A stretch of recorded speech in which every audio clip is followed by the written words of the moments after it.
actief verzetten tegen eurobonds. Hoe gaat dat eruit zien in de praktijk? Nou, hetzelfde wat ik 2 weken geleden heb gedaan en ook vandaag doe. Dat is namelijk consequent uitdragen dat het Nederlandse standpunt is dat wij tegen eurobonds zijn.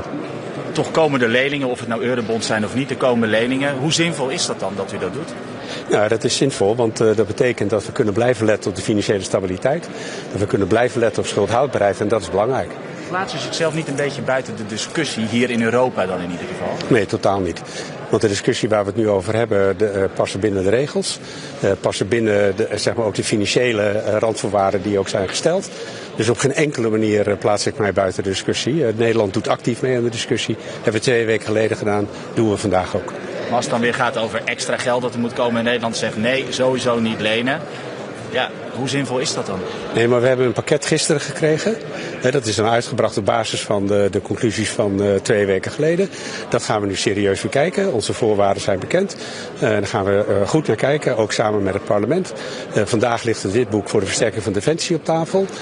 Daar wordt niet gesproken over allemaal nieuwe financiële maatregelen en geld lenen. Dus dat speelt niet. En ik denk dat het belangrijk is, uiteindelijk datgene waar het om gaat is zorgen dat de Europese defensie wordt versterkt. Dat is belangrijk. En dat Nederland daarbij pleit voor financiële stabiliteit en schuldhoudbaarheid. En ook gerichtheid van de investeringen die we met elkaar doen, lijkt me niet meer dan logisch. Wat vindt u dan van landen die zeggen er mogen geen taboes meer zijn? Nee, die snap ik. Maar er zijn voor Nederland grenzen aan die taboes. We moeten niet in een boekhoudkundige discussie met elkaar verzeilen. Dat heb ik ook in de Kamer gezegd 2 weken geleden en blijft ook mijn standpunt. Dus je moet elk voorstel wat gekeken wordt, moet je serieus naar kijken. Maar Nederland heeft wel een paar grenzen. En dat zijn hele logische grenzen, hebben we altijd gehad. En is niks nieuws onder de zon. Je hoort ook al 150 miljard, wat ingewikkeld in ligt in Nederland. Dat is pas het begin. Nee, maar ik hoorde die zorg ook in de Kamer ook. Maar deze 150 miljard is vrij precies afgebakend. Past overigens binnen de financiële ruimte die de commissie heeft. We hebben de 650 miljard, dus bij elkaar 800 miljard. Dat is al een enorm pakket. Om dat daadwerkelijk om te zetten in defensieinvesteringen zal al een tour de force zijn, denk ik, voor menig land. Ook niet elk land zal gebruik maken van deze faciliteit. Dus ik denk dat een discussie over nog veel meer geld. We moeten nu de discussie gaan verplaatsen naar hoe zorgen we ervoor dat we de aanbestedingsprocedures vereenvoudigen. Hoe zorgen we ervoor dat we samenwerken. Hoe zorgen we ervoor dat al die spullen die we kopen, dat die ook met elkaar, dat met elkaar gaan communiceren. Zodat we effectief worden als defensie en daarmee ook een effectieve afschrikking zijn ten opzichte van potentiële bedreigingen van onze nationale veiligheid. En hoe snel kan Nederland het geld gaan uitgeven of met die plannen komen om samen te gaan werken? Nou, om samen te gaan werken, dat doen we elke dag. En dat zullen we ook intensiveren. Zeker als de Europese regelgeving ten aanzien van aanbesteding versoepeld worden. Dan kunnen we nog beter met elkaar samenwerken. En ik heb al eerder gezegd, de kans dat Nederland gebruik maakt van 150 miljoen acht ik nihil. Omdat wij zelf met onze triple-E-rating goedkoper kunnen lenen dan via Europa. En of we gebruik moeten maken van de 650 miljard, zullen we naar kijken. Maar dat is niet onze eerste zorg. Onze zorg is om te zorgen dat defensie ook in Nederlandse defensie voldoende geld krijgt om te zorgen dat men die versterking kan aanbrengen. En dat moeten we ook gefaseerd doen. En ik heb vaker gezegd dat die discussie nationaal voeren wij ongetwijfeld bij de voorjaarsnota. En hoe snel kan Nederland daarmee komen? Want de commissie wil liefst al voor de zomer plannen zien. Nee, wij zijn druk bezig plannen te maken. Daar is de Nederlandse defensie al heel lang mee bezig. En dat raakt de defensieindustrie. Dus we moeten ook zorgen dat de defensieindustrie ook intensief samenwerkt. En ik heb de afgelopen weken zowel met de Belgische premier als met de Italiaanse premier gesproken. Om te kijken hoe we onze defensieindustrie daadwerkelijk kunnen laten samenwerken. En we moeten met elkaar vanuit datgene wat we nodig hebben om onze Europese defensieindustrie te versterken. Kijken met welke landen kan je dan samenwerken om gezamenlijke inkoop te organiseren. En dat dan ook snel. Vindt u dat wel een goed idee om daarmee veel meer samen te gaan optrekken? Iets wat vroeger toch echt niet zo gebruikelijk was? Nee, maar het samenwerken. Nederland werkt samen met België als het gaat om de marine. En voor een deel ook als het gaat om de luchtmacht. Met Duitsland werken we intensief samen als het gaat over het leger. We hebben ook een gezamenlijk legerkorps. Dus het samenwerken, dat zit in de Nederlandse aard, bijna zou ik zeggen, ten aanzien van defensie. Ten aanzien van de aankopen moeten we dat nog fors versterken. Maar het is wel samenwerking. Dus het zijn lidstaten met elkaar die dat bespreken en kijken hoe ze dat kunnen organiseren. En dat Europa en de EU daar vervolgens faciliteiten voor beschikbaar stelt om dat te versnellen, beter mogelijk te maken, kan ik alleen maar toejuichen. En het Europees leger? Ja, is voor Nederland geen optie. Komt Nederland ook niet een beetje aan de zijlijn te staan door het onderlinge gekissenbis over wat er wel kan en wat er niet kan? Nee, helemaal niet. Omdat de discussie in het Nederlandse parlement is niet iets wat de gemiddelde regeringsleider bezighoudt. Net zo min als dat ik me niet dagelijks oriënteer op gekissenbis in andere parlementen. Maar in andere landen, bijvoorbeeld in Duitsland, in Frankrijk, worden al verregaande plannen gemaakt over wat er moet worden gedaan om de defensie te versterken. En in Nederland gaat het vooral over wat je wel kunt doen en wat je niet kunt doen en hoe je dat wel of niet kunt financieren. Nee, in Nederland zijn we ook druk bezig om te kijken hoe we defensie kunnen versterken. Hoe we kunnen samenwerken met diverse landen. En hoe wij ook onze defensiebudgetten kunnen verhogen. Zijn we ons het voorbereiden op de discussie bij de NAVO over de vermoedelijke ophoging van de verplichte bijdrage. Dus we zijn op alle manieren bezig. En ondertussen blijven we letten op financiële stabiliteit en schuldhoudbaarheid. En de gerichtheid van alle initiatieven die worden ingezet. En is Nederland nog wel de trouwe partner van Oekraïne die het in de afgelopen jaren was? Ja, ik snap eerlijk gezegd niet eens waar de vraag vandaan komt. Want Nederland is een zeer betrouwbare partner. Nou, daar komt er natuurlijk vandaan omdat er ook discussie was over de extra miljarden die mogelijk de komende jaren zullen zijn. Nee, maar als er even discussie over is, het gaat om hele grote bedragen. En tegelijkertijd gaat het om essentiële veiligheidswaarborgen, primair in Oekraïne, maar vervolgens voor Europa en voor Nederland. En er bestaat geen enkel misverstand. Niet bij Oekraïne, niet bij de Europese partners en trouwens ook niet in het Nederlandse kabinet en ook niet in het Nederlandse parlement, dat Nederland vol steun blijft geven aan Oekraïne, politiek, militair, financieel. Denkt u dat de afspraken die nu zijn gemaakt over een beperkt staakt het vuur, dat die een opmaat kunnen zijn naar volledig vrij? Ja, het kan. Maar we moeten zien hoe het uitpakt. Je krijgt toch ook verschillende wisselende berichten over wat er nou is afgesproken. Maar het kan een eerste stap zijn. Maar uiteindelijk zal er een volledig staakt het vuur moeten komen om van daaruit de discussie te voeren over een vredesplan. Vertrouwt u de intenties van Vladimir Poetin? Ik denk dat de intenties, die heeft hij laten zien met de Russische agressieoorlog. Met de agressieoorlog tegen de Oekraïne. Dus ik heb daar grote zorgen over. Dus ik denk dat er hele harde afspraken nodig zijn. En we zullen ook moeten kijken op welke manier uiteindelijk, nu ook met de afspraken die nu gemaakt zijn, of die daadwerkelijk worden nagekomen. Dus hier moeten we echt elke keer stap bij stap heel scherp letten of de afspraken worden nagekomen en niet vertrouwen op intenties. Ja, Vladimir Poetin wil eigenlijk als onderdeel van het bestand dat Europa geen steun meer geeft aan de Oekraïne. Is dat bespreekbaar wat u betreft? Nee, dat is voor wat betreft mij niet bespreekbaar. En ik denk voor geen enkel, althans de meeste Europese landen, laat ik het even voorzichtig formuleren, echt geen optie. Niet voor niks zijn we bezig met diverse lidstaten in Europa, met de UK, met ook andere landen zoals Canada, Turkije, te kijken hoe we de veiligheidsgaranties kunnen regelen als er een vredesplan komt. En dat blijft de insteek van al deze landen. Ja, de Europese Unie zegt steeds dat het wel aan tafel moet zitten als het gaat over onderhandelingen over de toekomst van Oekraïne. Maar het feit is dat we nog steeds niet aan tafel zitten. Maakt u dat zorgen?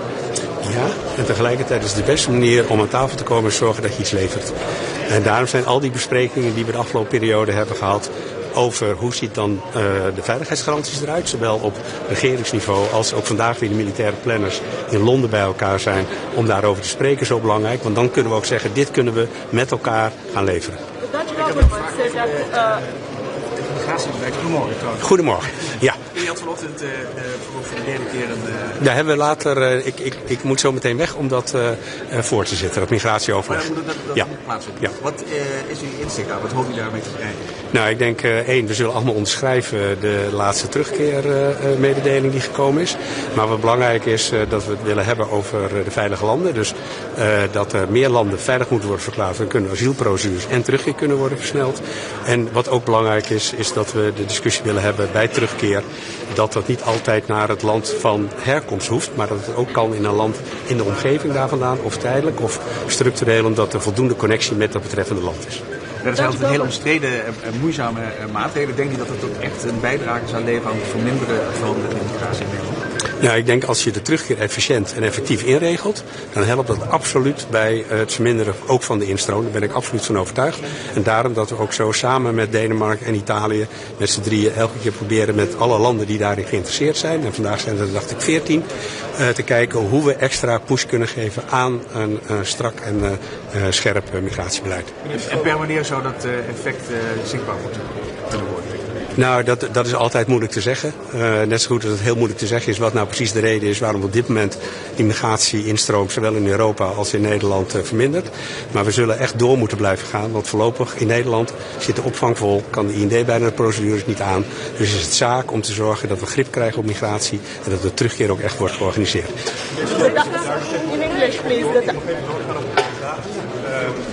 De Europese Commissie komt voor de zomer ook met een voorstel. Kunt u uitleggen wat uw probleem is met die veilige landen benoemen en wat voor Europese oplossing u precies wil? Wat is daar uw inzet? We willen meer veilige landen. Landen veilig benoemen is ingewikkeld, omdat vaak er altijd wel iets is waardoor men denkt, ja, is dat land wel veilig? Terwijl als je landen veilig kan verklaren, je in je asielprocedure eigenlijk het asielverzoek meteen kan afwijzen, behouden zeg maar hele specifieke individuele gronden, kan je veel sneller door die asielprocedures heen. Maar dat kost wel tijd en energie. Dat is de afgelopen jaren gebleken. Zal ongetwijfeld ook de komende weken en maanden wel blijken. Maar ik denk dat het heel belangrijk is, en dan denk ik ook belangrijk dat we daar met de landen die daar hetzelfde over denken, kijken of we dat uiteindelijk in de Europese Raad ook verder kunnen brengen. En zorgt dat dan nu ook inderdaad dat er concurrentie is onder die 27 landen? Dus dat je het inwilliging bijvoorbeeld makkelijker gaat in Nederland? Nee, ik denk niet dat er concurrentie is. Eerder dat er wel verschillen zijn in de manier waarop aanvragen worden beoordeeld. Wat uiteindelijk resulteert in hogere percentages in het ene land of in het andere land. Ja, dat kan effecten hebben ten aanzien van hoe de mensensmokkelaars de mensen weer naar de diverse landen brengen. Daarom is het ook belangrijk dat dat ook meer gelijk getrokken wordt. En daarom is ook het veilige landen zo belangrijk. Want als we met elkaar afspreken, dit zijn de veilige landen, doen we daar dus allemaal ongeveer hetzelfde. U heeft tijdens het diner ook nog een gesprek over MFK, nieuwe MFK. Daar zit ook eigenlijk het onderwerp van die schuldenberg weer. De corona-schuldenberg, hoe ga je die terugbetalen? En het valt me op dat eigenlijk niemand verantwoordelijkheid wil nemen om dat terug te betalen. Wat is uw inzet? Nee, we hebben vanavond een allereerste bespreking over het MFK. Dat is eigenlijk meer een algemene uitwisseling van standpunten. Alle landen, Nederland ook, moet nog zijn inzet daarop bepalen. Ik heb afgelopen dinsdag in de Kamer ook gezegd dat de Kamer waarschijnlijk eind deze week of begin volgende week de Nederlandse inzetbrief krijgt. En dan pas gaan we het echte gesprek voeren. Dus vanavond is het veel meer even georiënteerd over een aantal onderwerpen. En hoe kijken we aan tegen het traject dat we de komende 2 jaar met elkaar gaan doorlopen. Hè? Want de MFK staat inderdaad nu op de agenda, maar wordt uiteindelijk afgerond ongeveer over 2 jaar. En ik vrees ergens midden in de nacht. Maar u kunt nu toch wel zeggen of u nieuwe EU-belasting een goed idee vindt? Nou ja, je kunt nog veel wel raden wat het Nederlandse standpunt daar is. Maar we hebben vanavond daar echt een oriënterende bespreking. En ik kan ervan uitgaan dat de bekende termen van Nederland, namelijk financiële stabiliteit, schuldhoudbaarheid, dat die allemaal van toepassing zullen zijn. En dat ik die ook vanavond weer zal zeggen. Wordt het nou niet een beetje gênant dat Hongarije nog steeds allerlei dingen blokkeert, terwijl de veiligheidssituatie van Europa steeds verder verslechtert? Nou, ik denk dat we elke keer met 26 landen tot een goed uitspraak komen. Dat is belangrijk. Dus ik kijk naar wat we wel kunnen doen. En dat Hongarije daar dan niet aan meedoet, daar neem ik dan kennis van. Daar praten wij ook bijna niet meer over. 26 landen hebben hier gedeelde opvattingen en werken hier stevig samen met elkaar verder. En moet u niet iets aan Hongarije gaan doen dan met z'n 26? Nou, ik zou niet weten waarom. Hongarije kan zijn eigen positie bepalen. En dat doen ze elke keer weer. We hebben heel lang over Hongarije gedaan dat het een enorm probleem was. En nu opeens kun je ook allerlei dingen met z'n 26. Was dat dan ook eerder mogelijk geweest? Ja, dat weet ik niet. Ik constateer in ieder geval dat het nu mogelijk is en dat dat vrij soepel gaat. En dat we de verklaringen gewoon kunnen aannemen en dat we gewoon door kunnen. En dat is denk ik belangrijk. Belangrijk voor Oekraïne, belangrijk voor de veiligheid van Europa en daarmee Nederland. Is dat de invloed van meneer Costa misschien? Dat hij zegt, nou joh, luister nou niet zo naar die hormonen. Nou, dat vind ik echt heel ingewikkeld. Ik zie de heer Orbán in de Raad hier ook in die zin soepel mee omgaan. Er wordt natuurlijk altijd veel vooroverleg gedaan. En ik ga er ook vandaag vanuit dat we op het punt van de Oekraïne met z'n 26 gewoon vooruit kunnen. En daar waar Hongarije wil of kan aanhaken, zullen ze dat altijd doen. A question in English, please. Yes. The Dutch government said that they might abstain or vote against some of the parts of the defense spending plan. What are the sticking points? No, we are not thinking about saying no. We look constructive to the plans, but we always say, and said it 2 weeks ago, and I'm going to say it today, that sustainable debt is important. that there should be a good balance in finance, and financial health is important. Those are issues, and we are opposing Eurobonds. It's not new, it's what we always say, so there is no problem at all with the Netherlands. Do you think there will be an agreement for the Ukraine ammunition, to send more ammunition to Ukraine shortly? I think we look at all the proposals, and if that's a possibility for the different countries to contribute. But it's not only a matter of money, but I think it's important that also direct investment in the Ukraine defense industry is necessary, because there is capacity, and that can speed up the amount of ammunition in Ukraine for the battle. And thank you so much. Thank you. Thank you. Bye-bye.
Actually, as MB8 countries and Latvia as eastern border country, we were supporting that we need strong goal for 2030, which we need to achieve, that Europe is sufficient with what we need for ourselves, for our defense.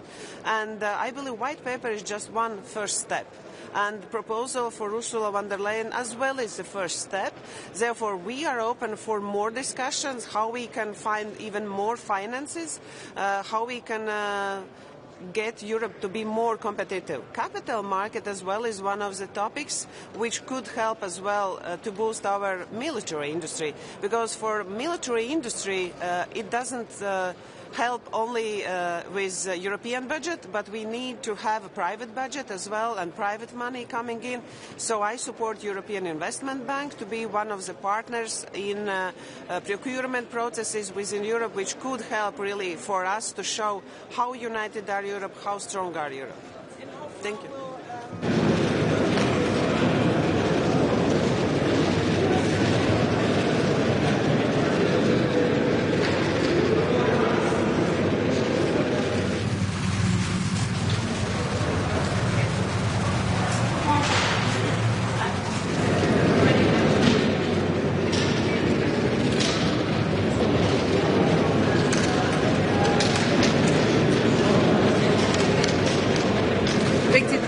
Topmøde på et tidspunkt, hvor alle kan se, at verden er under meget, meget stor forandring. Noget af det eneste opmuntrende, der sker i den her tid, det er, at Europa stepper op. Det skal vi bruge mødet i dag og måske også i morgen på at tage de næste skridt i forhold til. Sidst vi var her for et par uger siden, fik vi den store økonomiske ramme på plads. Nu skal vi så videre med de konkrete planer, som synes jeg har det aller væsentligste fokus, at i løbet af 3 til 5 år, der skal vi være klar til at kunne forsvare os fuldstændigt i Europa. Det er det, jeg kommer til at presse på for i dag.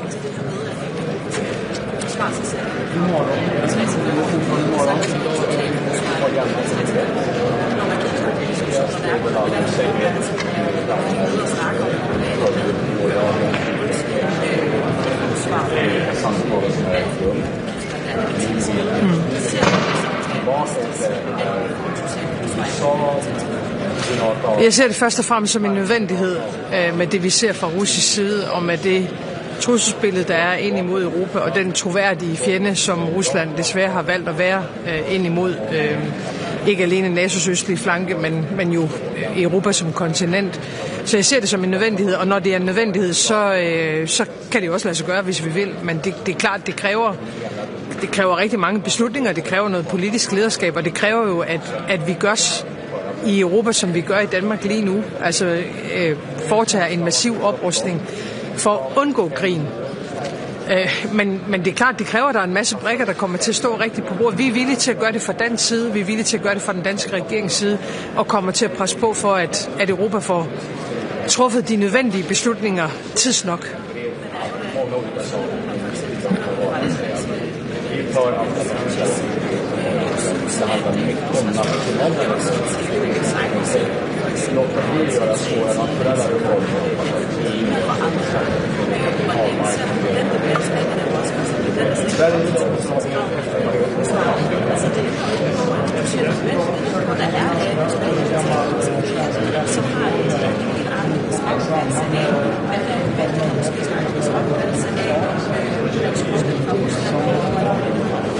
Ja, og måske er det fordi, der er nogle lande, der er lidt længere væk fra Rusland end andre. Og derfor har jeg det i hvert fald selv sådan, at jeg lytter meget til det, vi kalder frontstaterne, altså dem, der har en historisk erfaring med Rusland. Den er i alle lande negativ. De ved, hvad det er, vi har at gøre godt med. Og det er rigtigt, der er nogle uenigheder imellem nogle europæiske lande. Cybersikkerhed er ligesom én ting, fordi der er angreb cybermæssigt, og der er hybridangreb ind imod Europa. Det er jo også en del af vores samlede forsvar, vores samlede beredskab, men ved dagens afslutning må man jo gøre op med sig selv, om man har tænkt sig at forsvare vores kontinent eller ej. Og på den måde bliver enhver krise og enhver svær situation, det bliver også forstørrelsesglas på, om man vil træffe de nødvendige beslutninger. Alle ved, hvor Danmark står. Jeg er rigtig, rigtig glad for den massive opbakning i Danmark til den kurs, vi har valgt, og nu må vi så gøre, hvad vi kan for at få resten af Europa med os.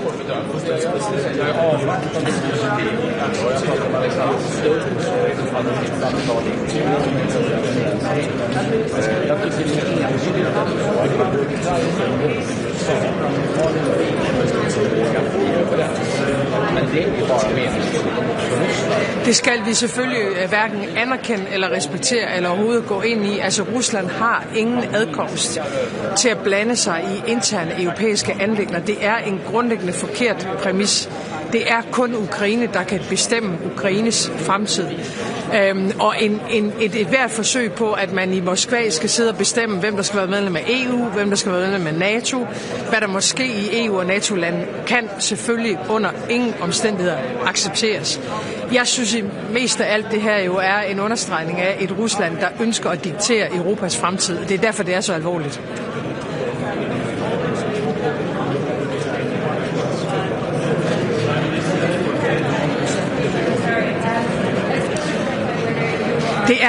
Det er omvendslev, den måde, du stiller spørgsmålene på, fordi Putin kunne stoppe krigen nu. Det er ikke to lande, der er gået i krig mod hinanden. Det er Rusland, der angriber et europæisk land. Hvis Rusland ønsker fred, kan de stoppe krigen. Nu har den ukrainske præsident tilkendegivet, at man bakker op om den her 30-dages våbenhvile. Der har været en samtale mellem præsident Trump og præsident Putin. Hvad gør russerne efter det? De bombarderer ind i Ukraine. Det er jo en mærkelig måde at skabe fred på fra russisk side. Men selvfølgelig skal Europa da ikke acceptere, at en mand i Moskva definerer fremtiden for hverken EU eller NATO. Så har vi jo tabt. Så er det slut. Tak.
Συνόδος Κορυφής που ξεκινάει σε λίγο έχει στην ημερήσια διάταξή της μια σειρά από εξαιρετικά κρίσιμα ζητήματα για την Ευρωπαϊκή μας Ένωση.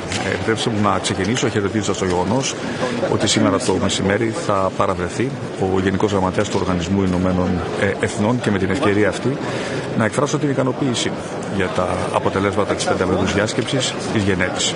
Η Κύπρος και η Ελλάδα αγωνιστήκαμε και πετύχαμε να κρατήσουμε ζωντανή την διαδικασία των συζητήσεων για την επανένωση του νησιού στα πλαίσια των αποφάσεων του Οργανισμού των Ηνωμένων Εθνών, του Συμβουλίου Ασφαλείας του, και θεωρώ εξαιρετικά θετικό το γεγονός ότι ο Γενικός Γραμματέας επέλεξε να διορίσει προσωπικό απεσταλμένο έτσι ώστε αυτή η διαδικασία να κρατηθεί ζωντανή, να συνεχιστεί με συγκεκριμένα παραδοτέα εν ώψη της επόμενης συνάντησης η οποία θα γίνει το καλοκαίρι. Θέλω επίσης να σταθώ ιδιαίτερα στα ζητήματα τα οποία αφορούν την Ευρωπαϊκή Άμυνα.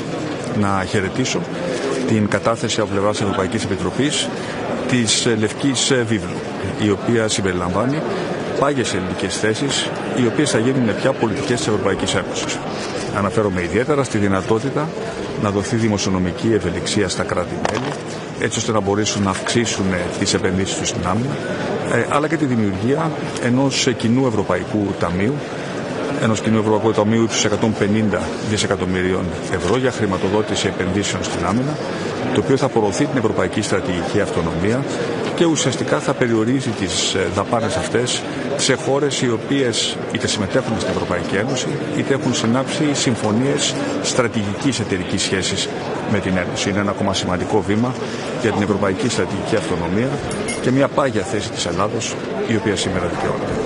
Τέλος, θα έχουμε την ευκαιρία να συζητήσουμε και για τα ζητήματα της μετανάστευσης, όπου και πάλι θέλω να εκφράσω την ικανοποίησή μου για το γεγονός ότι ο προτινόμενος κανονισμός επιστροφών συντάσσεται με τις πάγιες ελληνικές θέσεις, οι οποίες δίνουν προτεραιότητα όχι μόνο στην εξωτερική φύλαξη των συνόρων της Ευρωπαϊκής Ένωσης, αλλά και στην γρήγορη διαδικασία επιστροφής όσων δεν έχουν λάβει άσυλο σε χώρα της Ευρωπαϊκής Ένωσης στα κράτη από τα οποία προέρχονται.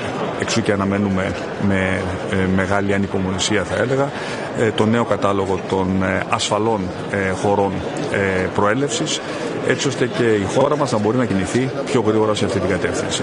Και η σαφής οδηγία που έχω δώσει στην καινούρια ηγεσία του Υπουργού Μετανάστευσης ακριβώς κινείται στη λογική ότι όποιος εισέρχεται στη χώρα μας παράνομα και δεν έχει λάβει άσυλο, δεν τη χάνει δηλαδή διεθνούς προστασίας, θα πρέπει να επιστρέφεται στην χώρα από την οποία ήρθε, και είναι πολύ σημαντικό πια να έχουμε και ευρωπαϊκά κανονιστικά εργαλεία τα οποία θα μας διευκολύνουν να υλοποιήσουμε αυτή την πολιτική.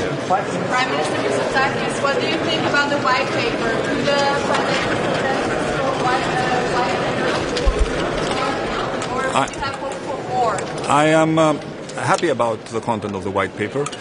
I have been advocating for quite some time for the need to give more fiscal flexibility to the member states to spend more on defense, and I see that this is included in the white paper, and we hope that it will soon be approved by our ministers of finance.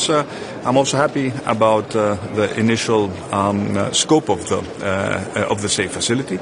However, at some point we need to have a more serious discussion as to whether these financing options will only include loans, as is currently the case, or whether we're also willing to move in a more ambitious direction towards the provision of grants to European member states in order to make the important investments that they need to do in order to ensure that our common European defense reaches the point which we aspire. But isn't there a disconnect? Thank you.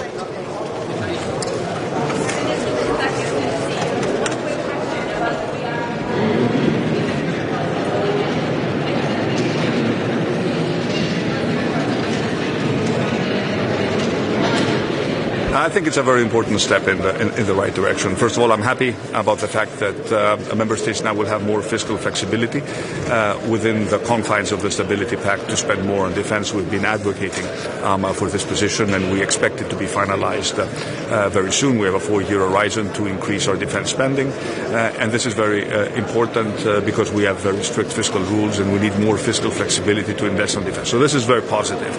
Now, on the SAFE facility itself, I've always been in favor of the principle of buying European, but I also need to point out that maybe we need to be more ambitious. This should not just be a question of loans, as is currently the case.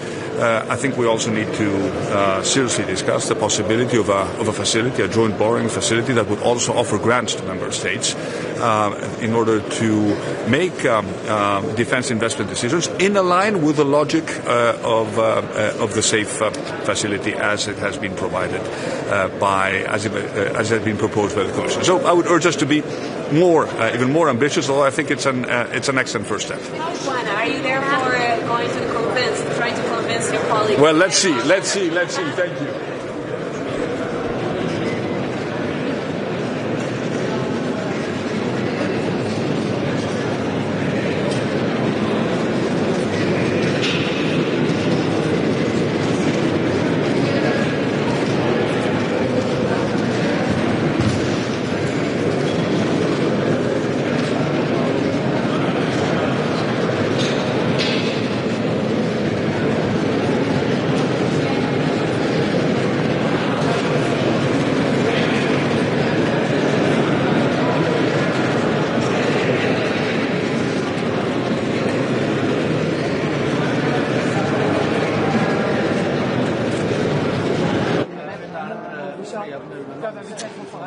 Jag tycker det är svårbedömt. Jag skulle säga att jag är avvaktande positiv ändå. Jag pratade med Alexander Stubb som hade sitt samtal igår med president Zelensky. Jag tycker det är entydigt ändå så att Ukraina och USA har en vilja och en förmåga att bli överens. Men det blir bara meningsfullt om också Ryssland blir överens. Och där hör vi ständiga om och men och alltså, man minskar överenskommelsens värde. Dessutom i praktisk handling med nya anfall. Så jag tycker att nu är bollen rätt tydligt hos Ryssland igen. Och det är upp till bevis för Ryssland just nu. Ukraina anstränger sig enormt mycket för att få en vapenvila som skulle kunna leda till en fred. Och jag hoppas att vi kan få lite klarare bild av hur Ukraina ser på den saken idag. Men jag är rätt bekymrad över vad Ryssland håller på med just nu.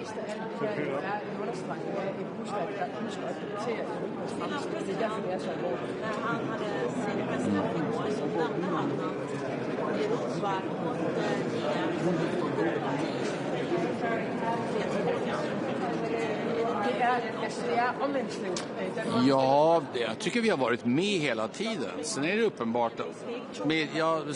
uppenbart att när det gäller förhandlingarna mellan Ryssland, Ukraina och USA, då är vi med bemärkelsen att vi stöttar Ukraina. Vi på det sättet. Men vi sitter inte vid det förhandlingsbordet. Däremot är det lika uppenbart att vi har en diskussion nu under Frankrikes och Storbritanniens ledning, och den fortsätter idag i London på nivån höga försvarschefer för att diskutera hur kan vi backa upp en fredsförhandling med säkerhet från Europa. Så att vi är med alldeles uppenbart, men de rena förhandlingarna mellan Ryssland och USA, där är inte Europa med just nu. När det gäller då Ukraina, så är Sverige tillsammans med andra länder och försöker få igång förhandlingarna när det gäller att lämna Ser du något steg framåt där, eller kan Ungern fortsätta blockera det? Att de kan blockera, det är ju alldeles uppenbart. Det kräver ytterst enighet, och Ungern har närmast lovat att sätta käppar i hjulet för den här processen. Det tycker vi ju är förfärligt. Inte förvånande, men förfärligt. Men trycket från andra länder att visa att när Ukraina, inte Ungern, när Ukraina gör stora framsteg så måste också EU-systemet göra stora framsteg. Där ligger vi ju kvar. Sen är det alldeles uppenbart att skulle vi få fred, en rimligt bra fred i Ukraina, så ökar ju förutsättningarna förstås för Ukraina att fokusera väldigt mycket på att göra allt som krävs för att också bli medlemmar i EU. När det gäller stödet till Ukraina, 40 miljarder är för sociala centralfrågor. Det vi hör är att det är ganska komplicerat. Det dröjer. Så å ena sidan så säger vi ju att vi ska öka stödet till Ukraina.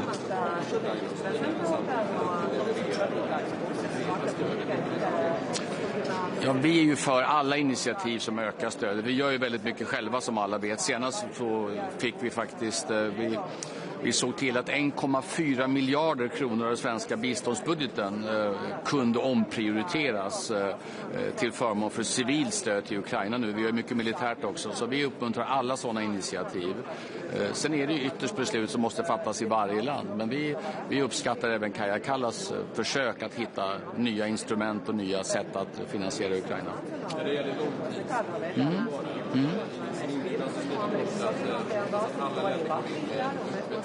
Ja.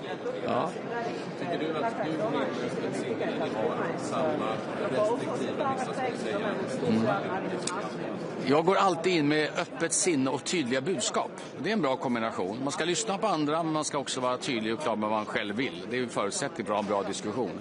Idag blir det en första, kan man säga, agendalös diskussion om en budget som ska börja träda i kraft 2028. Så den är viktig naturligtvis, och mina budskap kommer vara som de alltid är. EU har mycket viktigt att göra.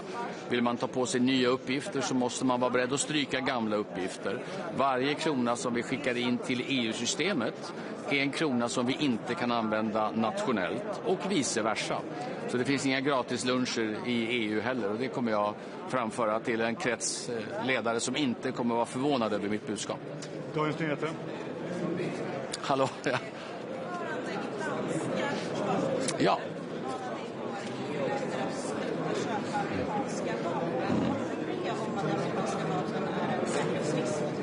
Nej, det skulle jag inte alls säga. Vi har god erfarenhet av samarbete med amerikansk försvarsindustri, men jag håller också med de många europeiska kollegor som tycker att den europeiska försvarsindustrin måste nu stärkas. Det är inget tvekan om det. En starkare industri som står mer på egna ben, en industri som kan samarbeta med många andra länder också, inte alls bara med USA. Så jag håller med om att både svensk försvarsindustri och många europeiska länder skulle må bra av att vara lite mindre beroende av amerikansk försvarsindustri.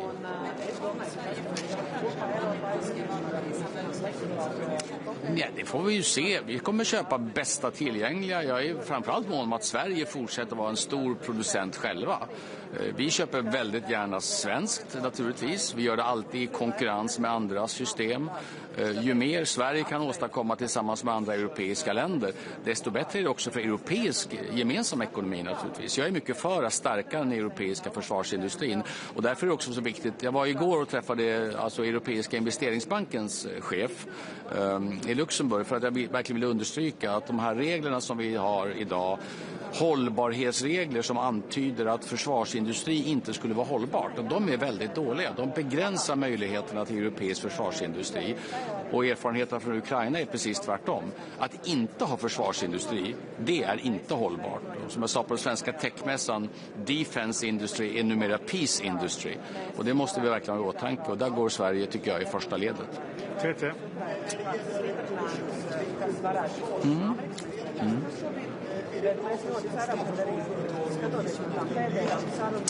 Ja, alltså i grund och botten är vi väldigt mycket för, som jag sa, en starkare europeisk försvarsindustri. Sen måste den, och det framgår ju också, den måste ju vara öppen för samarbeten. Det vore ju en väldigt kortsiktig lösning att säga att det ska bara vara EU-länders. För det första har vi ju lärt oss de senaste veckorna inte minst att EU är viktigt, men Europa är större än EU. Allt det gör om säkerhet i Europa måste också inkludera Storbritannien. Det är helt uppenbart, och det är väl övertydligt nu när Frankrike och Storbritannien gör så stora initiativ. Så att, Storbritannien är viktigt, Norge är viktigt. Vi har nära samarbete med Norge också. Så gärna en europeisk strategi, men den måste vara öppen för samarbeten också med andra länder. Och det tycker jag är tydligt också i den strategin. Nej, jag ser inga problem med detta. Sen vill vi ju inkludera Storbritannien så brett som möjligt. Det finns ju andra frågor också. Där har vi ju respekt för att för britterna är EU fortfarande en mycket känslig fråga efter Brexit. Men är det någon enda fråga där jag tror att Storbritannien verkligen själva tycker att de har ett starkt behov av nära EU-samarbete, så är det ju allt som har med försvar och säkerhet att göra. Ja.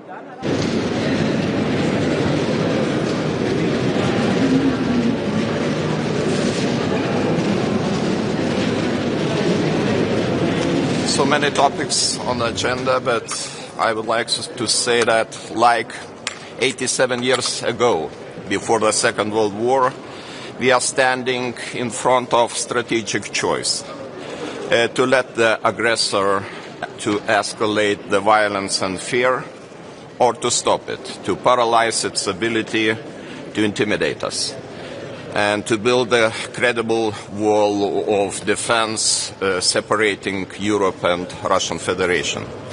In the short run, we have to support Ukraine, and this is absolutely obvious that Ukraine needs our military assistance, Ukraine needs ammunition, long-range missiles, and we are ready to provide it.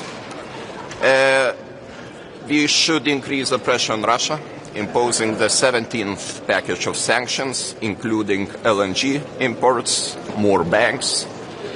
And Lithuania proposes to set the orientation date of possible membership of Ukraine in the European Union, 2030, January 1st. It would encourage our friends, Ukrainians, to proceed faster because I know their ability to implement all the necessary reforms, even under very complicated circumstances during the war. In the middle run, of course, it's important to use this precious time Ukraine is buying for us in order to strengthen our military capabilities, and I welcome European Commission's proposal, Rearm Europe. We have to rearm ourselves, because otherwise we will be the next victim of Russian aggression. And 150 billion euros is an important element of this package. I welcome also the national escape clause, which is important especially for the country like Lithuania, which has quite low level of national debt to GDP ratio, so we have fiscal room for maneuver to use these financial resources and to rearm ourselves. And of course other steps, especially increasing our competitiveness in the long run, are important. My country benefited from the single market even more than from the structural and cohesion funds. We can calculate it, and the outcome is clear. Single market has a huge potential, but so far this potential is not used to the full extent. There are still many barriers, limitations, especially in the free movement of services, and we have to open this window and to use the potential to the full extent. And all other measures, MFF, next financial perspective, very important. We have a broad range of goals, but I think the size of the budget, 1% of gross national income, is too small in order to successfully deal with all these objectives ahead of us. Military mobility, reconstruction of Ukrainian economy, competitiveness, strengthening of our defense and industry, all these goals should be financed adequately. And I think we have to start a very serious discussion about the next MFF. So this is from my side.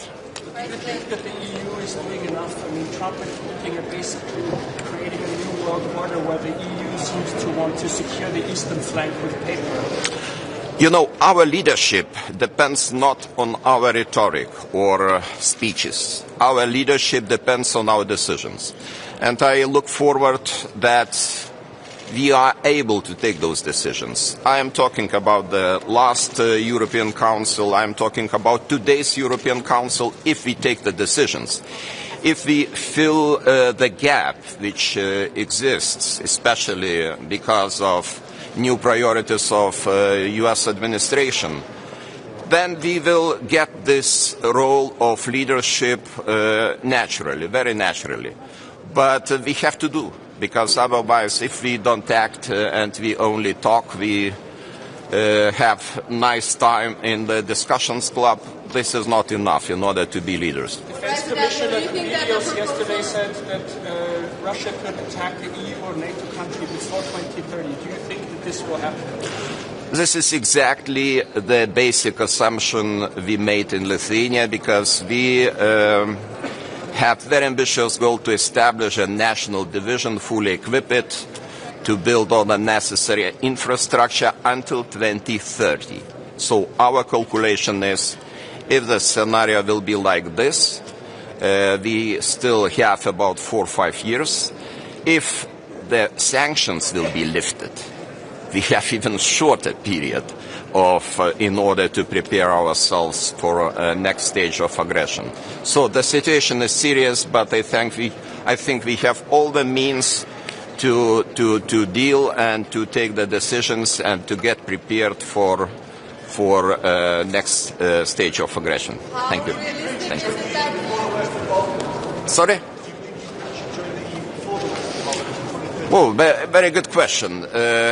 What is your guess when the Western Balkan countries will access European Union? I think if Ukraine will be able to complete this procedure until 2030, and Western Balkan countries will do it later, then everything is possible. It depends on the willingness, it depends on the commitment, and I see that commitment of our Ukrainian friends is very high.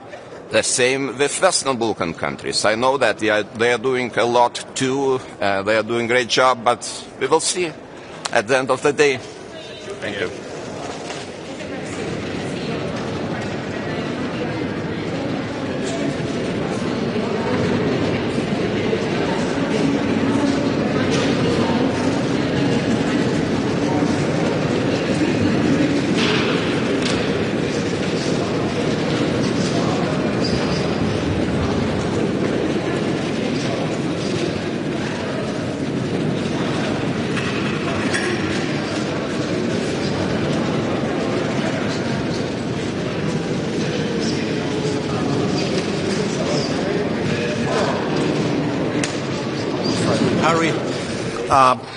First on defense, my first reaction to white paper is positive. We can see that the EU has lessons learned from the war in Ukraine. Russia is and will be the permanent threat to the European Union and to Europe. And that's why now we are really preparing and building our own strong defense, finally. For Finland, very important capabilities, land forces, are included. It is crucial and very important for us. My second point on Ukraine. Yesterday I met President Zelensky in Helsinki. And Ukraine, they really want to be a member of the European Union. They want to be one of us. And that is why we have to help them and support them in their path to the membership as soon as possible, latest by 2030. Of course, it must be merit-based, but this would be very important message to the Ukrainians. We have to continue to support Ukraine militarily and politically. And that's why my government and Finland, we support strongly High Representative Kaja Kallas' proposal how to support Ukraine. And final point, 8th time Finland is the happiest country in the world. How realistic is it that Europe will achieve the targets for 2030 to ramp up their own defense capabilities with the proposal in the white paper? Do you think this goes far enough? We have to be ambitious. We have to build our defense in close cooperation with the US, and the target should be that the European pillar in NATO is as strong as possible, less dependent from the others. But you are right, it is a very ambitious goal, but we have to start right now. Thank you so much.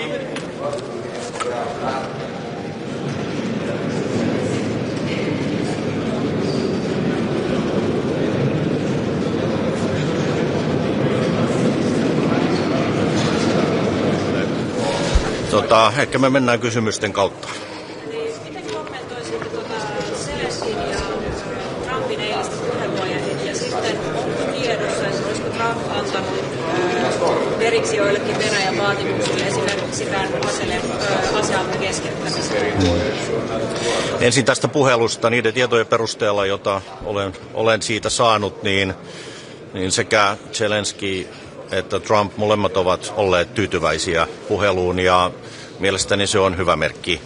Nyt tästä työ pitää jatkua ja rauhanprosessi mennä eteenpäin. Kuitenkin sen pitää tapahtua niin, että Ukraina on mukana neuvottelemassa, niin kuin nyt suunnitelma onkin, mutta myöskin Euroopan pitää olla vahvasti mukana näissä neuvotteluissa.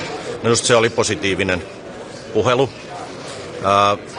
Siitä minulla ei ole tietoa, että Trump olisi ihan todellisuudessa antanut periksi. Kaikki me oltiin jonkun verran huolissamme niiden uutisten perusteella, joita puhelun jälkeen varsinkin Venäjän suunnasta kerrottiin, mutta se taas eilinen puhelu vahvisti uskoa siihen, että tässä mennään nyt samaan suuntaan Yhdysvaltojen ja Ukrainan, eli sitä kautta myöskin Euroopan näkökulmasta.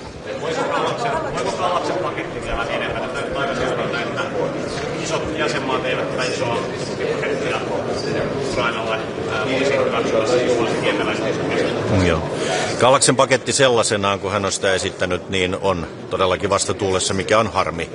Mutta nyt tehdään töitä lujasti sen eteen, että saadaan mahdollisimman iso paketti kuitenkin aikaan. Viittaan taas eilisiin keskusteluihin Zelenskyn ja ukrainalaisten kanssa. Se, mitä he tarvitsee nopeasti aseita, erityisesti ilmatorjuntajärjestelmiä ja ammuksia. Mutta toisaalta he tarvitsevat myöskin ihan puhtaasti rahaa, jotta he voi rahoittaa oman vahvaksi kasvaneen puolustusteollisuutensa tuotantoa, esimerkiksi drone-tuotantoa. Nämä kaksi asiaa pitää saada liikkeelle. Tämän Kallaksen mallin kautta me pystyttäisiin mobilisoimaan lisää nimenomaan aseita ja asejärjestelmiä, että kaikki avaisivat varastonsa vihdoinkin. Mutta sitten muistutan siitä, että tämä Ukrainan tukiväline 25 miljardia tälle vuodelle, niin me saatiin viimeksi Suomen aloitteesta siihen tämä etupainotteisuus. Ja nyt se on kiinni komissiosta. Meidän pitää käyttää sitä rahaa etupainotteisesti juuri tässä tilanteessa, ohjata niitä rahoja mahdollisimman nopeasti, mahdollisimman paljon Ukrainalle, joka voi sitten sekä hankkia aseita että tuottaa aseita. Ja tämä rahapuoli pystytään hoitamaan nyt tässä vaiheessa aika pitkälle tällä, mutta tämä aseet on se huoli ja siinä pitäisi päästä eteenpäin. Paljastaako teko yksi kerrallaan? Me ei kuulla muuten. Onko Kallasin paketin tämä vastamerkki siitä, että Eurooppa kokee jonkinlaista sotaväsymystä jokainen rajasta? Mä en usko, että kyse on siitä, että saattaa olla kyse siitä, että tämä on kuitenkin aika iso ja se tuli joillekin maille nyt hieman nopeasti. Mutta se on aivan fakta, että ilman aseita, asejärjestelmiä, ilmatorjuntaa, niin Ukrainan kyky puolustautuu on heikko. Ja tästä tullaan puhumaan tänään. Tulen käyttämään voimakkaita puheenvuoroja sen puolesta, että jokaisen maan pitää kantaa vastuutaan. Suomen osalta, kun me katsoin sitä Kallaksen esitystä, niin me pelkästään jo pitkälti sillä, mitä me ollaan päätetty tälle vuodelle, niin me pystyisimme täyttämään oman osamme, mikä kertoo ehkä siitä, että monet maat eivät suoriudu riittävällä tavalla ja tänään pitää haastaa kaikkia maita mukaan ja jatkaa töitä Kallaksen alkuperäisen ehdotuksen mukana perusteella, vaikka nyt tehtäisikin lyhyempi tai pienempi ratkaisu.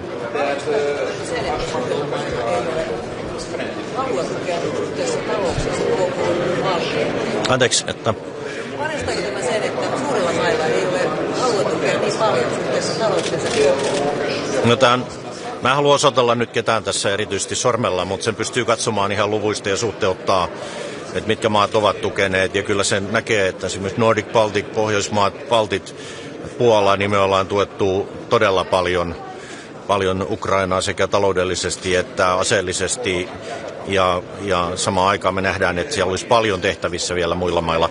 Vaikka rauhanprosessi menee eteenpäin, se tarkoittaa, että voitaisiin tukea nyt vähemmän. Nyt juuri pitää tukea enemmän, jotta me näytetään Venäjälle, että he eivät voi sotilaallisesti menestyä ja että Ukraina pystyy oikeasti puolustamaan itseään. Tämä on myöskin vahva viesti Yhdysvaltoihin, että Eurooppa kantaa vastuunsa. Katsotaan, mitä tänään saadaan aikaiseksi. Joka tapauksessa Eurooppa on tehnyt paljon, tekee koko ajan paljon, mutta Suomen näkökulmasta pitää tehdä vielä enemmän.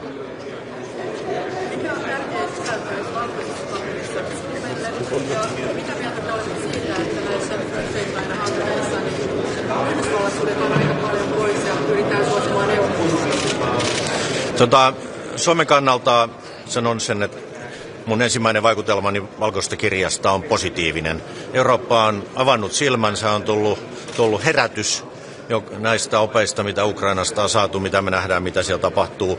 Nyt me kaikki tunnustetaan valkoisessa kirjassa se, mistä me olemme puhuneet, eli että Venäjä on se todellinen uhka ja pysyvä uhka, vaikka rauha saataisiinkin aikaa. Ja toiseksi, että se painopiste on, ja se tunnustetaan siinä paperissa, niin itäisellä puoliskolla Eurooppaa.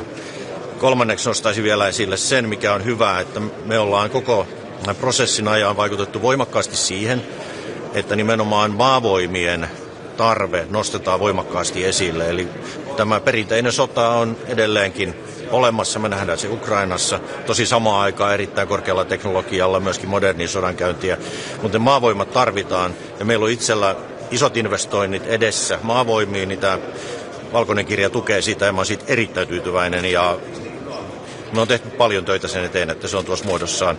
No näistä välineistä, minusta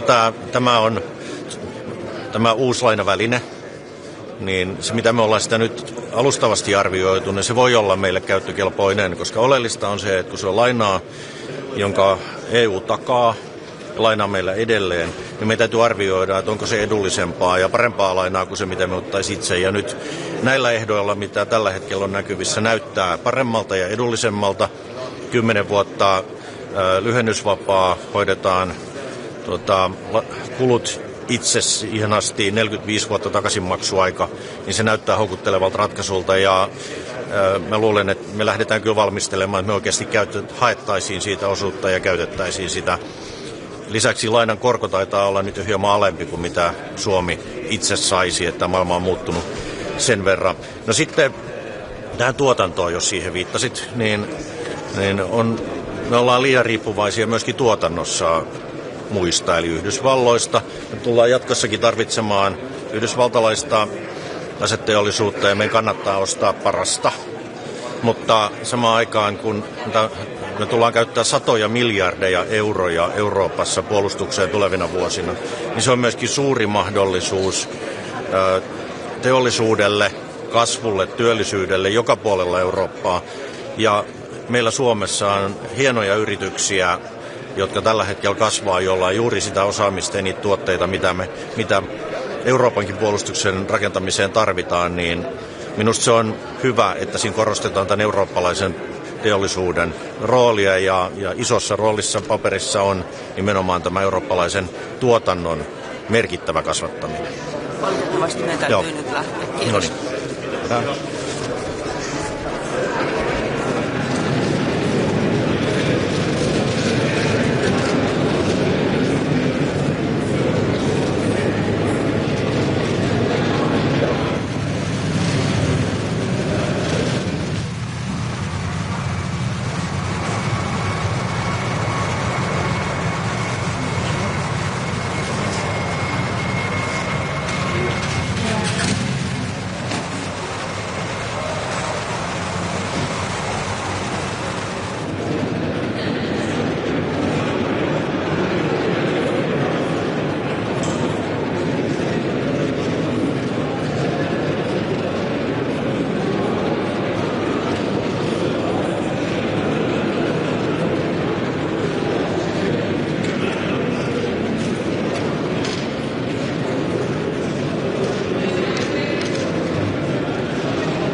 Fine, thank you. So today I think we are taking stock on quite a number of important issues. To some extent they are interrelated. First on Ukraine, I think it's important to hear firsthand from President Zelensky about his talks with President Trump and the talks in general regarding Ukraine. Every step forward to making peace is important and welcomed, but a ceasefire alone is of course not a lasting peace. What we need is a lasting peace that makes sure that in the future Russia will not be tempted to again attack neither Ukraine nor any other country. And so security guarantees is important. We need to continue this discussion. Nothing on that will be decided today. It's an ongoing process, but we should make sure that Ukraine and the rest of Europe is safe also in the future. That's why, and that is the second topic, we need a stronger European defence. The White Book that was just published by the European Commission goes into the right direction. Obviously, we have to look into the details of all of that. But indeed, what we have said for quite some time, we need a single market of defence is important. We need more interoperability. We need to buy and produce more European, but all that within NATO, together with our American allies, if possible. Then we will talk about competitiveness. I think it's important that we reduce regulation, that we make it simpler for companies to work cross-border, and we need to have the right financing. And in that context, I welcome and support the Savings and Investment Union, because only if we have also private savings that are used to finance the growth of our economy, we will be successful and we will have peace on the one hand and prosperity on the other hand. So it's a whole package of topics, a big one, and I look forward to those discussions.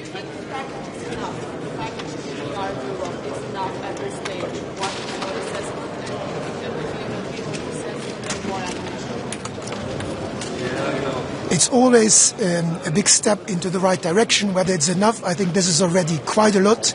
If we look at the amounts we are talking about, I think that is already quite ambitious. But it's not only about how much money, it's how we spend the money. And therefore, I think what is even more important is that we try to do more things together and not doing 27 things one next to the other. Together, we are stronger. That is, for me, more important than just the money. And on Ukraine, I think all the meetings I attended the last few days in different settings all show that all the countries are willing to continue to support Ukraine in different ways. And therefore, I think the exchange with President Zelensky after our exchange with him last Saturday will be very important. Eine Frage auf Deutsch, wenn Sie erlauben. Gestern hat Verteidigungskommissar Andreas Kubilius gesagt, Russland könnte noch vor 2030 im NATO oder EU angreifen. Ist das auch Ihre Einschätzung und was sagen Sie dazu? Ich glaube, wir sollten keine Kriegsszenarien erdenken, die wir nicht beherrschen. Was wichtig ist, ist, dass wir uns vorbereiten auf alle Möglichkeiten. Wir haben gesehen, dass Russland 2008 Georgien angegriffen hat, 2014 die Ukraine ein erstes Mal, 2022 ein zweites Mal. Wir können das Risiko weiterer Angriffe Russlands nicht ausschließen und deshalb rüsten wir ja auf, nicht um einen Krieg zu führen, sondern um abschreckend zu wirken. Und im Übrigen müssen wir nicht nur über Verteidigung reden, sondern über Sicherheit. Es gibt auch andere Szenarien und ich glaube, wichtig ist, dass Europa auf seinen eigenen Beinen steht und dass Europa es fertigbringt, sich für seine Sicherheit einzusetzen. Wir können das innerhalb der NATO am besten tun, aber innerhalb der NATO muss er seinen starken europäischen Pfeiler werden. Aber wir müssen auch reden über Cybersicherheit, wir müssen reden über Satellitenkommunikation, wir müssen reden über Baltisches Meer und Schwarzes Meer, also all diese Themen, also eine breitere Diskussion führen, damit wir im Falle eines Falles gut aufgestellt sind. Welche konkreten Schritte wären nötig, damit Wettbewerbsfähigkeit und Wiederaufrüstung in Europa Hand in Hand gehen können? Ich glaube, dass die Vorschriften heute viel zu kompliziert sind bei Rüstungsaufträgen, bei Ausschreibungen, aber das gilt generell. In Europa gibt es so viele Regulierungen, die haben auch einzeln ihre Daseinsberechtigung, aber wir müssen das Leben der Unternehmen einfacher machen, damit auch Arbeitsplätze in Europa geschaffen werden können. Das gilt für die zivile Wirtschaft als auch für die militärische Wirtschaft. Und deshalb ist auch diese Vorschläge der Kommission, was man allgemein Omnibuspaket nennt, gehen in die richtige Richtung. Die Zielsetzungen dieser Gesetzgebung waren okay, die haben wir auch unterstützt, aber wir müssen jetzt versuchen, das einfacher zu machen und so weiterzukommen. Und das Gleiche gilt im Übrigen für die Kapitalmarktunion. Wir stehen voll und ganz hinter dieser Kapitalmarktunion. Luxemburg ist ein Beispiel, wie die Kapitalmarktunion funktioniert mit der Fondsindustrie. Aber auch da müssen wir ein gemeinsames Regelwerk finden und nicht nur Bürokratie hinzufügen. Und das ist unser Ziel heute. Vielen Dank.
Good morning. Today we have a full day ahead, a lot of topics on the agenda. First, we're going to discuss Ukraine, and I'm really looking forward to listening from President Zelensky, also getting the news and his feeling of the call with President Trump yesterday.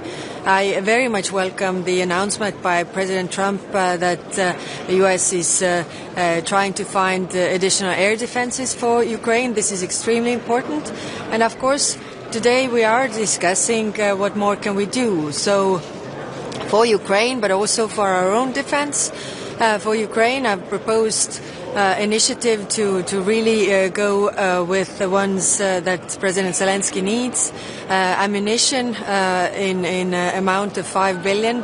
So we should at least start to have a really concrete step, not only words, but also in deeds that we are helping Ukraine right now. Because the stronger they are on the battlefield, the stronger they are behind the negotiation table. And of course, today we're going to also discuss competitiveness, because it goes hand in hand. As well, our economy is doing. The means from economy also help us to do all the things we have to do, meaning investing more in defense, also helping Ukraine. So this is also a very, very important discussion. And of course, there are other topics. Yesterday we came with the defense white paper. We're going to discuss the elements there. Last summit 2 weeks ago, we discussed already the funding options, but now also the things that we can do together. So looking for a very long day ahead. High Representative, yesterday Defense Commissioner Video said that before 2030 Russia could attack a NATO or EU country. What do you say to the critics that say that this is scam? It depends what we do. I mean, the problem with defense is that if we invest enough in defense, if we build our capabilities, then it will also deter aggressors to attack us. If we don't do that, weakness invites aggressor to attack. So that's why we need to do more in order for this not to happen. On your Ukraine initiative, so with every discussion with the member states, the numbers seem to change and rather lower than what you initially proposed. Are you worried that the support on the European level is no longer there for Ukraine?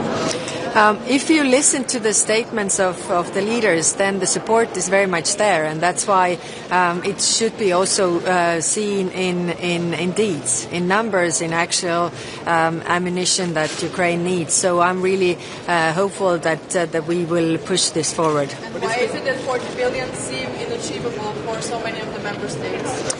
Well, as you know, we proposed the GNI key that takes into account the economy of the country, and some countries have done more, and some countries are bigger economies, which means that the amounts are very big. At the same time, we also know that there are really worries with the budget deficits in most of the European countries, and there are the problems. Now, in the rearm initiative, we also have, you know, the rules in place to ease the budget regulations, so it would provide also the member states more opportunities to do more. But still the questions remain, and of course for every country it is the domestic politics, also the understanding of the public, what needs to be done, and that is different in every member state.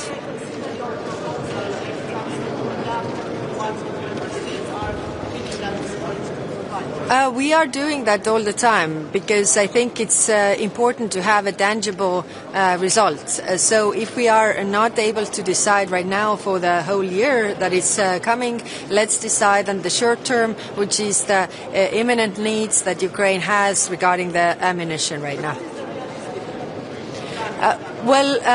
The realistic plan would be the 5 billion for the ammunition, and that's what we are working on really right now. Okay, thank you.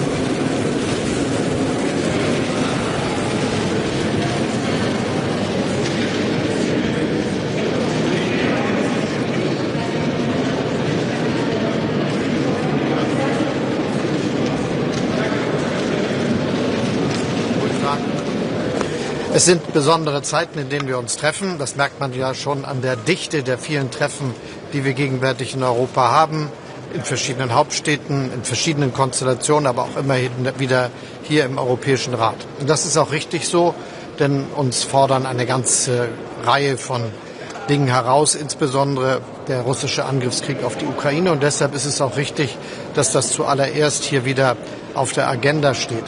Für uns ist zentral, dass die Ukraine als unabhängige, souveräne und demokratische Nation bestehen bleibt, dass sie ihren Weg in die Europäische Union fortsetzen kann und dass sie auch nach einem Friedensschluss über eine starke eigene Armee verfügt. Das sind Dinge, die wir gewährleisten müssen. Und dazu gehört natürlich auch jetzt, dass auf Basis der Vorschläge von Präsident Zelensky die Möglichkeit eines Waffenstillstandes zustande kommt. Jetzt gibt es einen ersten Schritt, der möglich scheint angesichts der Ergebnisse des Gesprächs zwischen dem russischen Präsidenten und dem amerikanischen Präsidenten. Aber der muss jetzt auch Realität werden und das muss enden in einem Waffenstillstand, der auch dann tatsächlich hält und diese Kriterien erfüllt. Für uns wird es deshalb darauf ankommen, dass wir die Ukraine auch weiter maßgeblich unterstützen, hier als Europäische Union insgesamt, als Verbündete und Freunde und auch die einzelnen Länder. Deshalb will ich an dieser Stelle sagen, ist es ein gutes Zeichen und ein guter Moment, dass in dieser Woche der Deutsche Bundestag eine sehr umfassende Veränderung unserer Verfassung beschlossen hat, die möglich macht, dass wir das, was für die Verteidigung unseres Landes, was für die Zusammenarbeit in Europa in Sachen der Verteidigung notwendig ist, was wir militärische Hilfe für die Ukraine mobilisieren müssen, auch finanziert werden kann.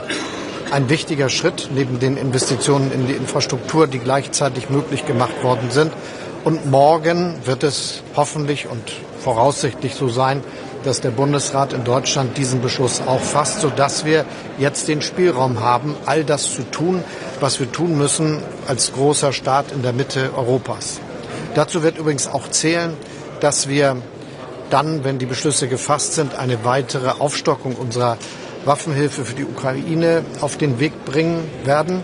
Das werden dann alles zusammen 7 Milliarden sein. 4 sind schon vorgesehen, es kommen noch 3 dazu. Und damit gilt für dieses Jahr wie für die Vergangenheit, dass Deutschland mit riesigem Abstand in Europa der größte Unterstützer der Ukraine ist und bleiben wird. Ein wichtiges Zeichen gerade in dieser ganz konkreten Situation. Wir diskutieren heute dann auch über viele andere Dinge, die wichtig sind für unsere Zukunftsfähigkeit, ganz besonders die Wettbewerbsfähigkeit, die Fragen, wie wir es hinbekommen können, dass wir uns auch unser Wachstum ermöglichen, indem wir die Kapitalmarktunion weiterentwickeln. Alles Fragen von allergrößter Bedeutung, die hier verhandelt werden, genauso wie erste Debatten über die künftige Finanzplanung der Europäischen Union. Da werden wir uns intensiv mit beschäftigen. Lassen Sie mich aus aktuellem Anlass noch einen Satz sagen, der mir sehr wichtig ist. Wir haben uns in den letzten Jahren sehr darum bemüht, die Beziehung zwischen Europa und der Türkei weiter zu verbessern. Deshalb ist die Verhaftung eines so zentralen Oppositionspolitikers wie des Bürgermeisters von Istanbul ein sehr, sehr schlechtes Zeichen, bedrückend für die Demokratie in der Türkei, aber ganz bestimmt auch bedrückend für das Verhältnis zwischen Europa und der Türkei. Wir können nur dazu aufrufen, dass das sofort ein Ende findet und dass Opposition und Regierung im Wettbewerb miteinander stehen und nicht die Opposition vor Gericht gestellt wird. Herr Bundeskanzler, möglicherweise ist es heute Ihr letzter Gipfel in der Rolle des Bundeskanzlers. Was wünschen Sie sich denn von diesem Gipfel und auf einer Skala von 1 bis 10, wie sehr wird Ihnen der Tumulttempus fehlen? Wir machen unsere Arbeit bis zuletzt, so soll es auch so sein, weiter sein und deshalb gehört es dazu, dass wir jetzt genau das voranbringen, worüber ich eben gesprochen habe. Dinge, über die wir jeden Tag mit allen sprechen und wo Deutschland seine Aufgabe wahrnehmen muss. Und ich sorge als Kanzler dafür, dass das auch klappt. Was kann denn die Ukraine konkret von diesem Gipfel erwarten? Nochmal, es geht darum, dass wir unsere Unterstützung fortsetzen, dass wir einen klaren Standpunkt haben, dass ein gerechter Frieden für die Ukraine möglich sein muss und der bedeutet, dass sie ihre Unabhängigkeit und Souveränität verteidigen kann. Das bedeutet, dass sie selbst über ihren Weg entscheidet und wer das Land regiert. Und natürlich bedeutet es, dass sie auch über eine starke Armee in Friedenszeiten verfügen muss. Das sind die Dinge, die wir hier mit unseren Entscheidungen möglich machen müssen. Ich glaube, das wird auch so sein. Herr Bundeskanzler, gestern hat EU-Verteidigungskommissar Nicosia gesagt, Russland könnte noch vor 2030 ein EU- oder NATO-Land angreifen. Glauben Sie das auch und was halten Sie von solchen Szenarien? Ich glaube, wir sollten uns auf das konzentrieren, worum es geht, nämlich, dass wir alles dafür tun, dass wir unsere eigene Landes- und Bündnisverteidigungsfähigkeit stärken. Das ist unterwegs mit den Dingen, die wir auch heute diskutieren, wenn es etwa um das Paket der Kommissionspräsidentin geht. Darum geht es auch, wenn jetzt alle Länder das Ziel anstreben, wenigstens 2% ihrer Wirtschaftsleistung für Verteidigung auszugeben. Sie wissen, es sind fast alle so weit, aber nicht alle. Deutschland ist so weit und es geht jetzt ja auch, wenn wir die Fähigkeitsziele der NATO neu definieren, um die Frage, wie wir das hinbekommen, dass wir das dann auch finanzieren. Deutschland hat mit der jetzt anstehenden Verfassungsänderung dazu die Voraussetzung geschaffen, dass wir das tun können. Welche Punkte werden die schwierigsten bei den Diskussionen zum mehrjährigen Finanzrahmen? Die fangen ja erst an und den Standpunkt Deutschlands in der Frage, wie man mit Geld umgehen soll, kennen ja alle. Der hat sich nicht geändert und wird sich nicht ändern. Schönen Dank.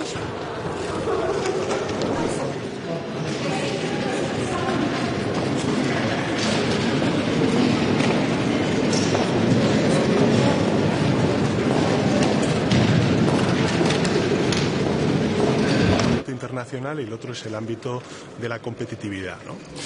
Vamos a contar con la presencia en la comida del secretario general de Naciones Unidas, que es muy importante, porque creo que en este momento en el que hay grandes potencias que se están retirando del orden multilateral, que están abandonando acuerdos multilaterales como el Acuerdo de París o la propia Organización Mundial de la Salud, en estos meses que estamos celebrando o recordando el 5º aniversario de la pandemia, es importante que Europa demuestre un mayor compromiso, si cabe, con los debates multilaterales, con debates que tienen que ver con el cambio climático, con la ayuda al desarrollo, con el respeto al derecho internacional humanitario que estamos viendo absolutamente atropellado y pisoteado de nuevo en Gaza, lamentablemente, y que queremos condenarlo desde el Gobierno de España con la mayor de las contundencias. Y creo que en ese sentido es muy importante la presencia hoy del Secretario General de Naciones Unidas y que desde Europa, en este Consejo, demos también una señal inequívoca de nuestro compromiso en la defensa y en la reforma del orden multilateral.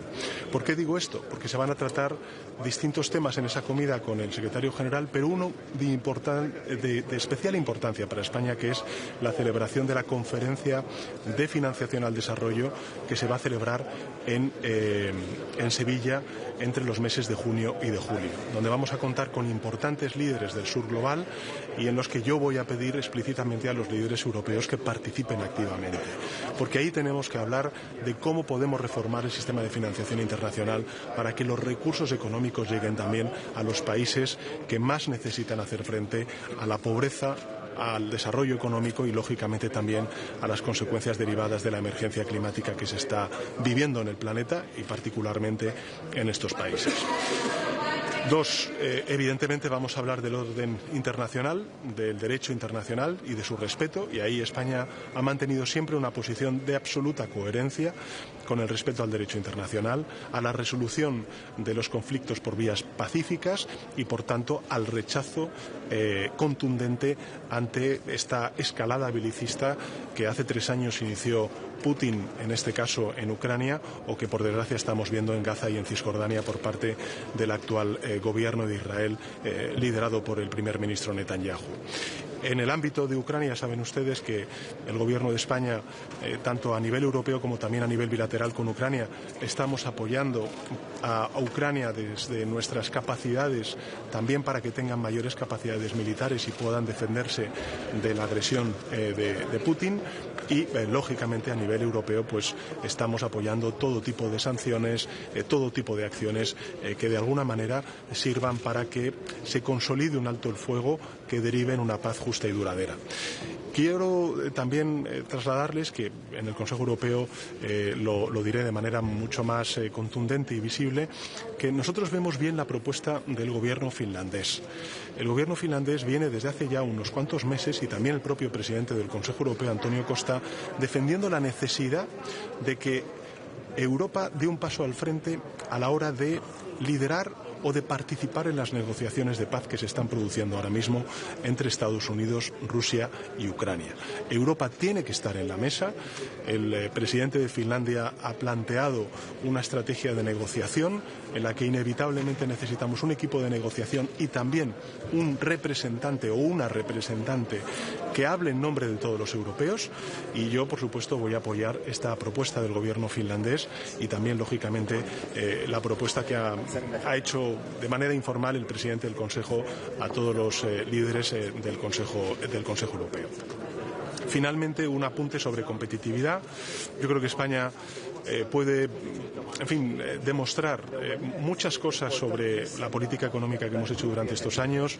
Hemos visto esta semana cómo, de nuevo, vamos a ser la principal economía avanzada que más crezca en previsiones en el año 2025, con todo este complejo escenario de incertidumbre.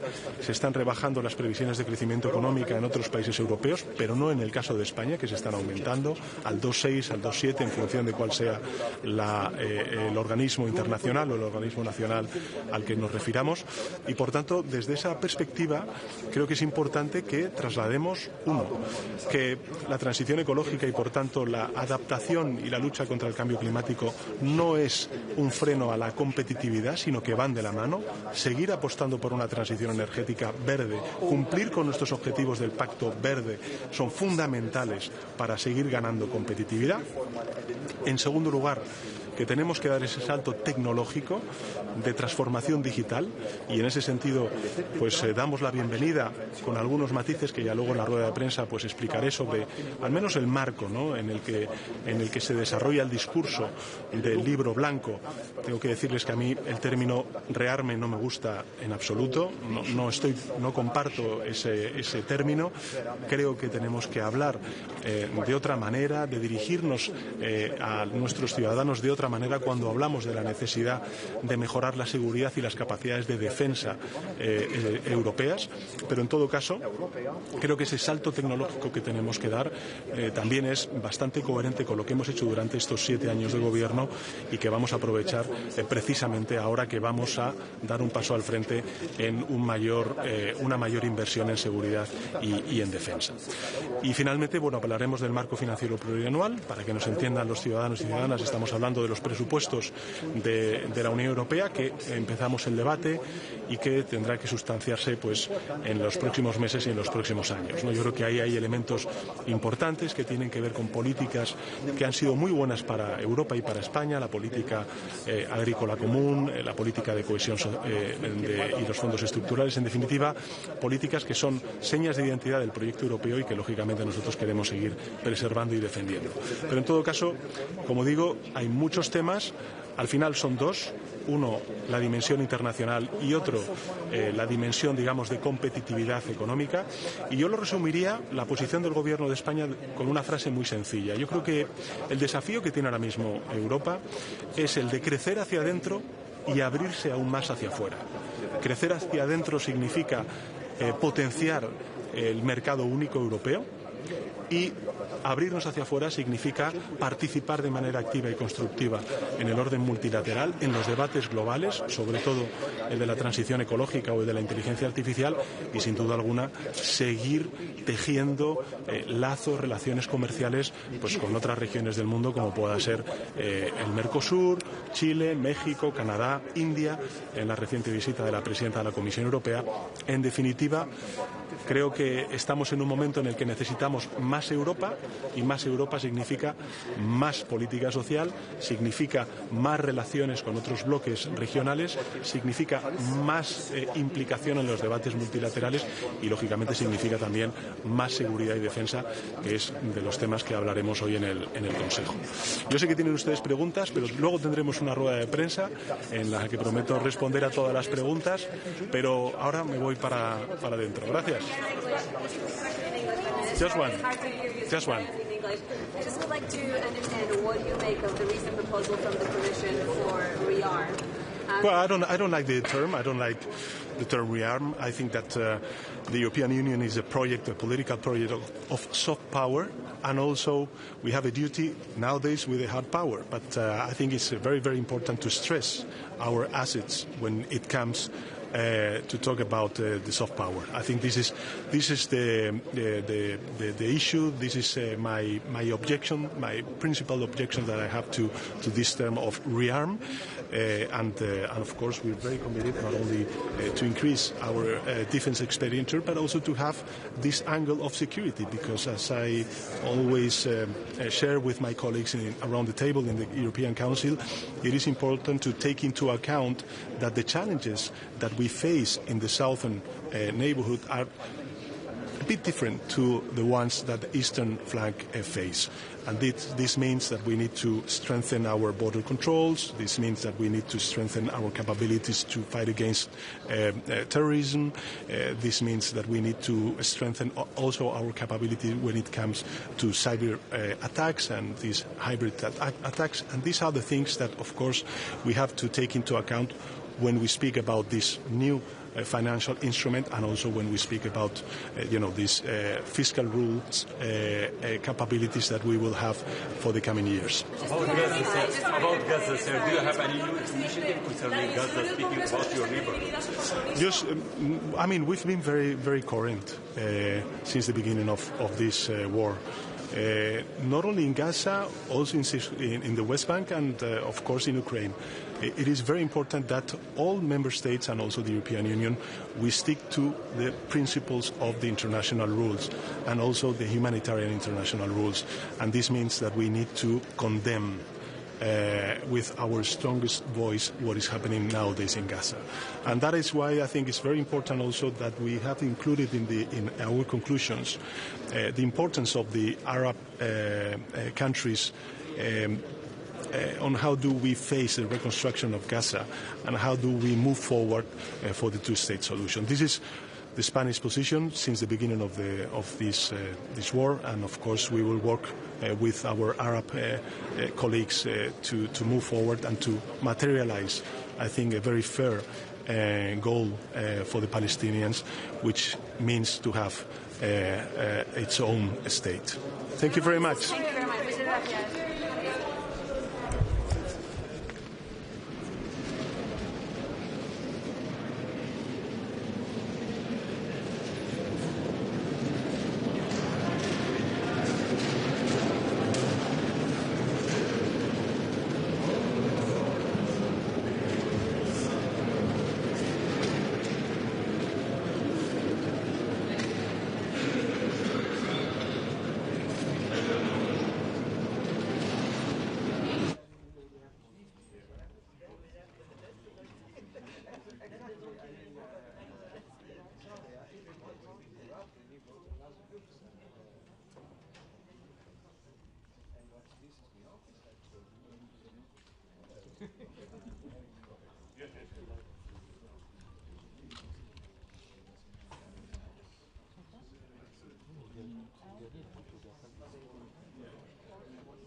Good morning. First of all, fairly extensive agenda today on a whole range of issues. First of all, I'm looking forward to hearing from President Zelensky in terms of an update on the current situation vis-à-vis talks to enable a substantive ceasefire leading to a fair and lasting and sustainable peace. We've also worked on the wording in relation to the war in Gaza, deploring the shocking bombing that has occurred over the last 48 hours, leading to the deaths of so many innocent people. And these statements yesterday from Israeli leaders, particularly in terms of Minister Katz, seem to me to amount to collective punishment of the Palestinians within Gaza. It is quite shocking. It needs to stop. And Europe needs to say stop to the killing and to the slaughter that's going on in Gaza at the moment.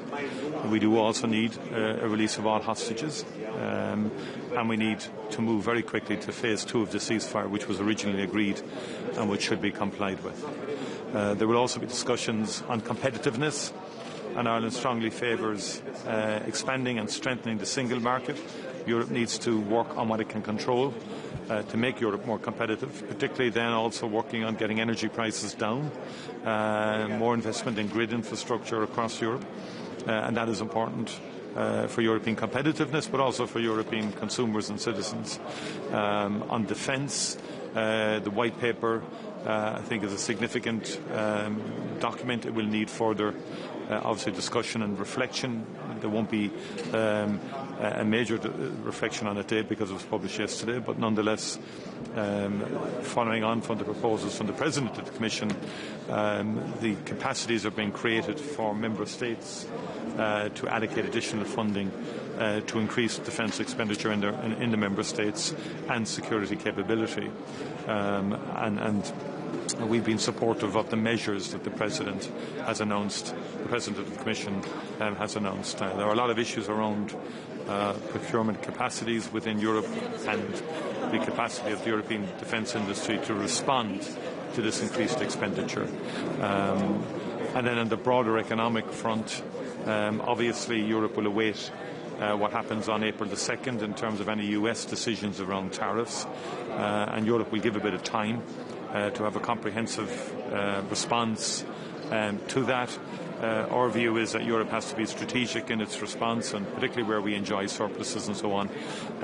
So we need to put, but again, the wise thing to do is to await the full presentation from the US on April the 2nd, and then comprehensively respond. There's some expectation, Sorry? There's some expectation that Ireland may have to provide up to at least €1 billion in support of Ukraine in non-military, lethal military aid.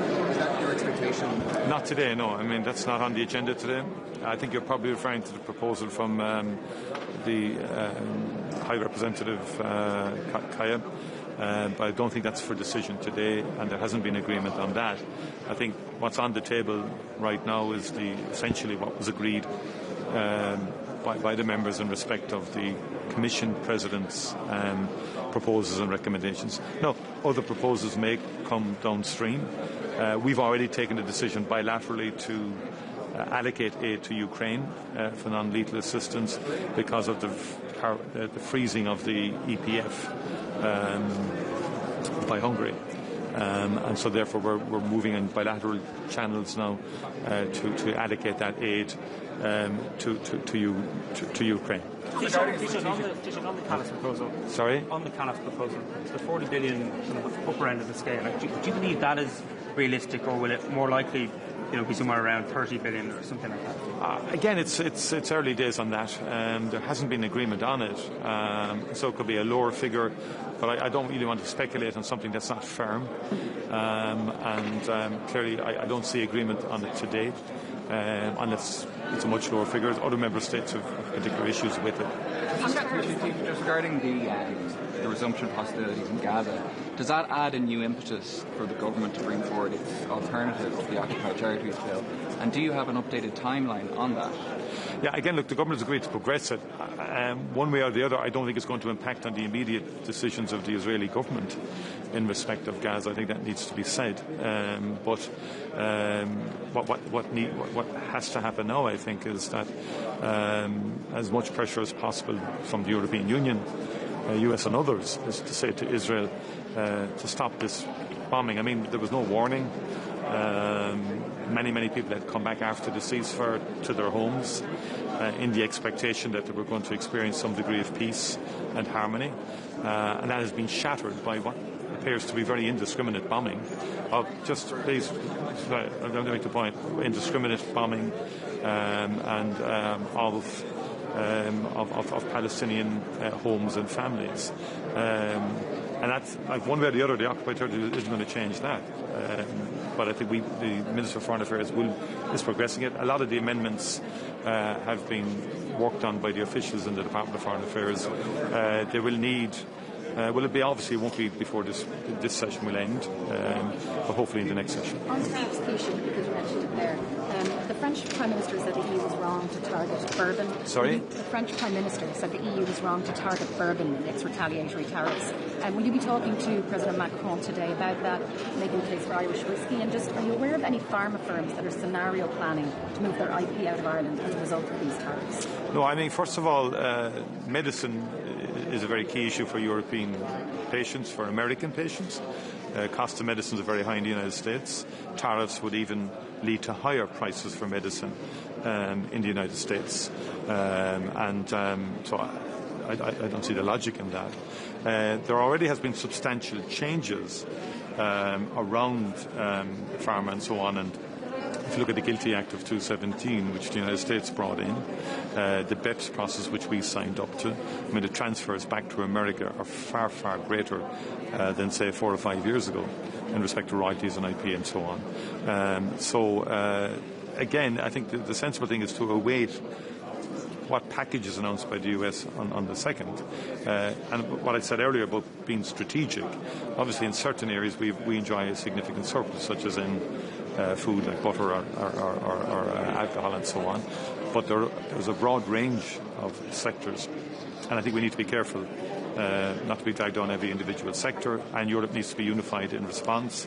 So therefore I think what's important is we see in the first instance, because no one actually has seen the package that the US may produce on the 2nd. And I think it's wise that Europe is giving itself some time after the 2nd of April to assess the EU package and then to wisely and strategically respond, and obviously endeavouring to protect all European industries insofar as we possibly can. Remember, European Union doesn't want tariffs.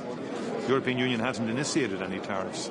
And the European Union believes, and Ireland does as well, that tariffs are bad for business. They're bad for the consumer, they raise prices. It was very clear from my visit to the US there's a lot of uncertainty in American companies who don't like tariffs either, and a lot of people are very, very worried about the impact on global trade and on the global economy overall. Yeah, we'll be engaging with the EU on it, and as I said, there's a range of issues, obviously, that will emerge and that will surface. Okay. We know are going to increase prices for consumers. Sorry? We know that trade tariffs are going to increase prices for consumers, households and businesses at home. Are cost of living packages completely off the table still in terms of the budget? Yeah, I mean, I think because of the challenging situation from a budget perspective, we have to be careful as well. And I think our focus on the budget will be on sustained provision within the existing estimates. I think there will not be cost of living packages as happened last year. And again, I don't want to preempt what will happen on April the 2nd. I don't want to preempt what our response will be to that either. Suffice to say that Europe will have to respond collectively ultimately. The Commission has exclusive competency on trade, but it has opened up for a public consultation. We've said to companies to make your submissions to that public consultation process. There will also be consultation between ourselves as governments and the Commission and talking to other governments as well in respect of any tariff scenarios that may play out. Mas féidirlum na méidir bhain mas féidirlum a rá gur tá clár cuimseach a going inmh ó scór an cóirla táimig ag feitheamh agus beidh sé samúil an méid a bheith le rá ag Uachtarán Zelensky as ach an cainteanna a bhí ag héin agus Uachtarán Trump sa Stáit Aontaithe agus mar aon lei sin beidh mise ag caint faoin cause Palestinian sa Gaza agus an méid Damáiste agus is dochret inis an méid atá ag tarlúán an méid lenaí tá ag fáil bháis daoine bhacánta tá ag fáil bháis stochrete agus tá sé go thuúfásach ar fad agus caithimid stop a chur leis caithigh Israel stop a chur leis an Bámáin agus Scafrad agus an Foréigean agus clí leis an Foréigean a stoppe. Mar aon lei sin be míad ag caint faoi cuasaí Gallagher go háirithe ag géirigh praissanna go háir íslú agus níos mó dhéanamh ó thaobh an Capital Union mar a deirtear agus a lán nithe eile a bheith faoi capall le going agus tariffs agus gacéine faoi sin. Is féidir leat sin a Hortatónia. Slán go fáile.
Estamos em direto, não é? Darpas fixa. Darpas fixa. Penktoji kolona kelia galvą.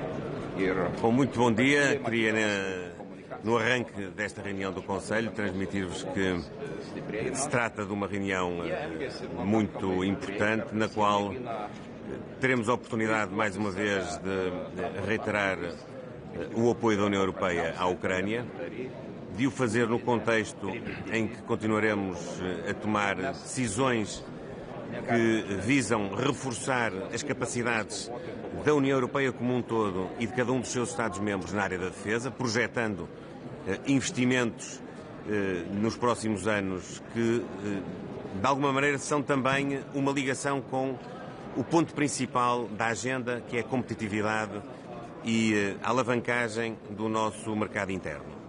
Efetivamente, a indústria da defesa terá também aí um papel principal, porquanto, como tenho já dito noutras ocasiões, nós devemos encarar este reforço do investimento como isso mesmo, como um investimento e não apenas como um aumento da despesa. Isto significa ter mais atividade económica, ter mais capacidade de inovação, de investigação, de criação científica, de desenvolvimento tecnológico, de criação de indústria, de emprego qualificado e, obviamente, depois também de trocas comerciais. Que a Europa e os seus Estados possam, entre si, ter maior capacidade produtiva e comprarem produtos da área militar, da área da defesa, uns aos outros, com isso logrando alcançar mais autonomia, mais capacidade interna no nosso mercado. Do ponto de vista económico, teremos ocasião mais uma vez de reforçar os mecanismos que são inadiáveis de simplificação.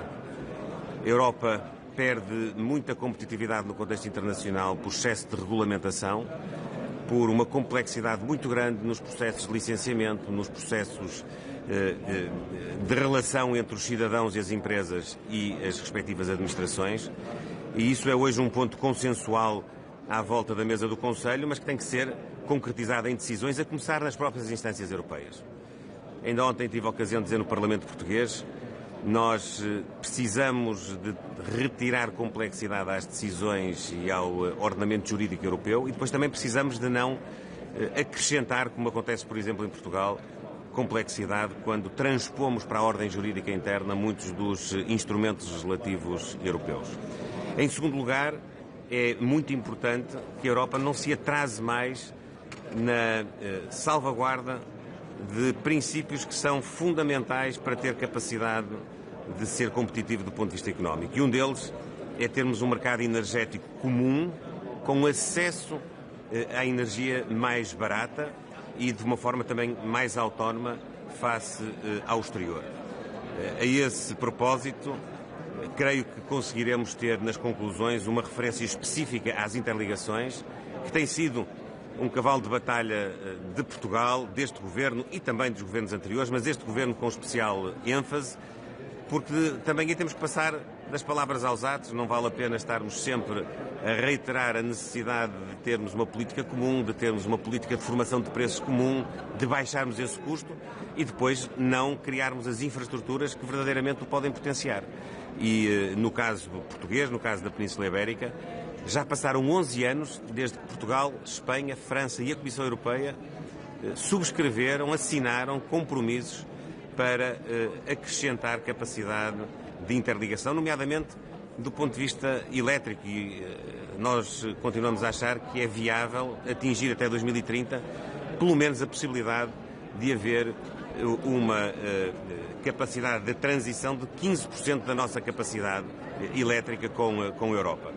Hoje andaremos na casa dos 2-3% dessa capacidade e é absolutamente imperdoável se continuarmos a contemplar este assunto e não o tratarmos. A Europa tem outras interligações que são necessárias, mas neste caso, naturalmente, que nós colocaremos em cima da mesa esta, que é de facto muito importante e que, além do mais, contribui também para um outro objetivo, um objetivo de sustentabilidade, porque no caso da Península Ibérica, quer Portugal, quer a Espanha, apostaram muito do seu investimento nos últimos anos na produção de energia renovável, o que acrescenta não só maior capacidade produtiva para baixar o preço, mas também energia mais amiga do ambiente.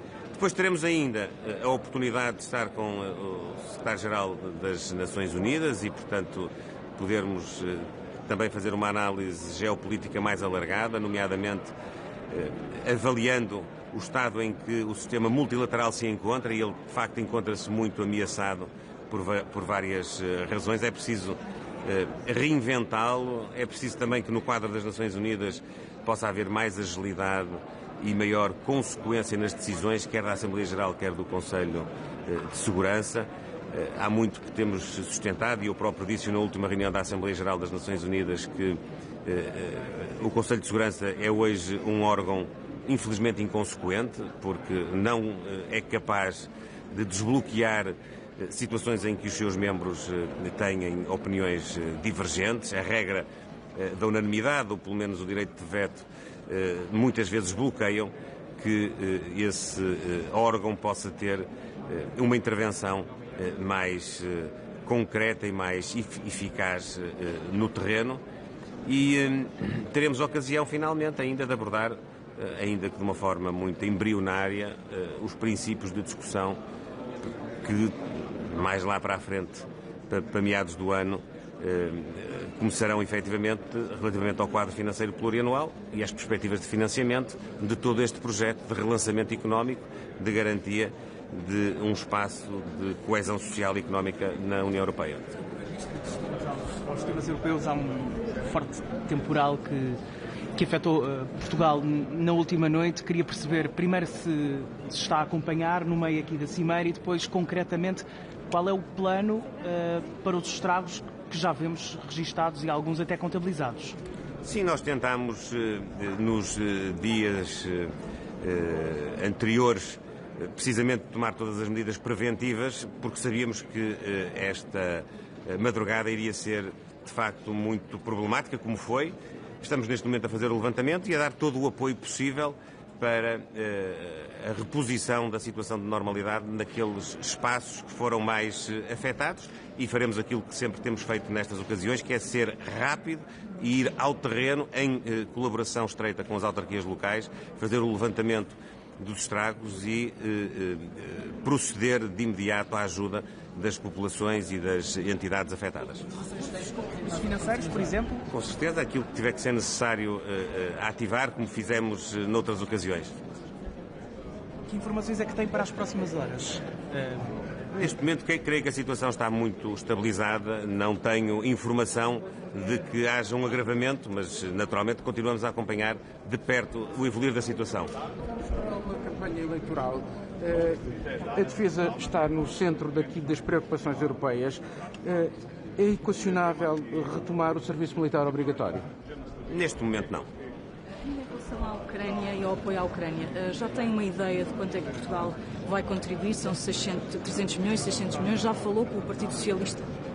Nós temos uma responsabilidade relativamente ao apoio à Ucrânia que dimana de um acordo que estabelecemos bilateral de cooperação no âmbito militar, no âmbito económico, e que o ano passado envolveu uma despesa à volta de 221 milhões de euros, e este ano temos uma responsabilidade inicial mais ou menos similar. Claro que a evolução no terreno, os compromissos que nós temos assumido, quer no âmbito da União Europeia, quer no âmbito da NATO, quer no âmbito até de iniciativas que extravasam esses âmbitos, podem fazer aumentar essa comparticipação.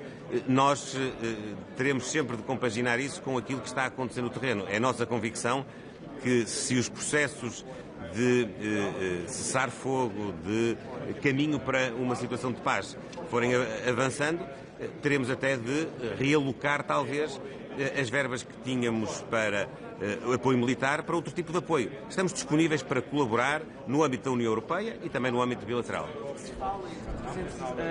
600 milhões é um valor tangível?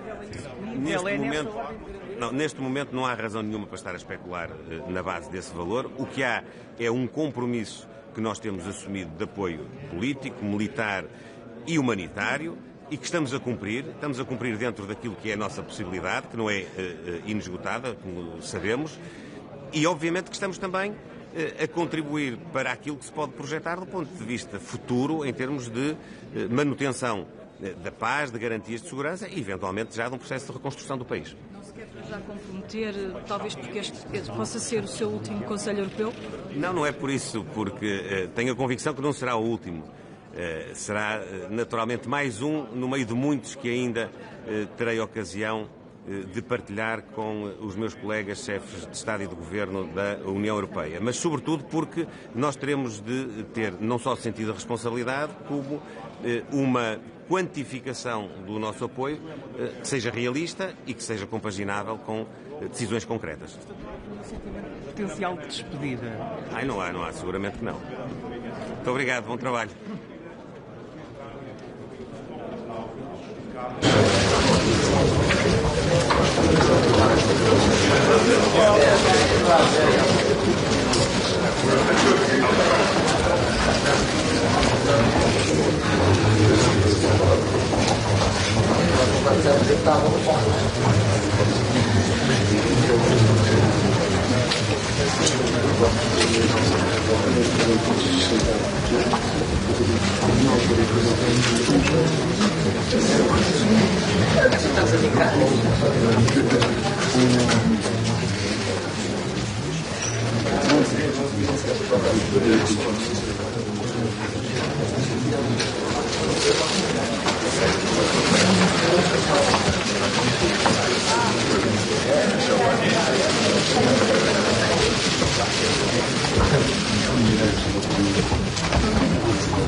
Е редовен, ще се разглеждат важни и чувствителни теми, разбира се, с позициите на страните членки. Няма изненадващи предложения или неща, които будат притеснение или въпрос на дискусия.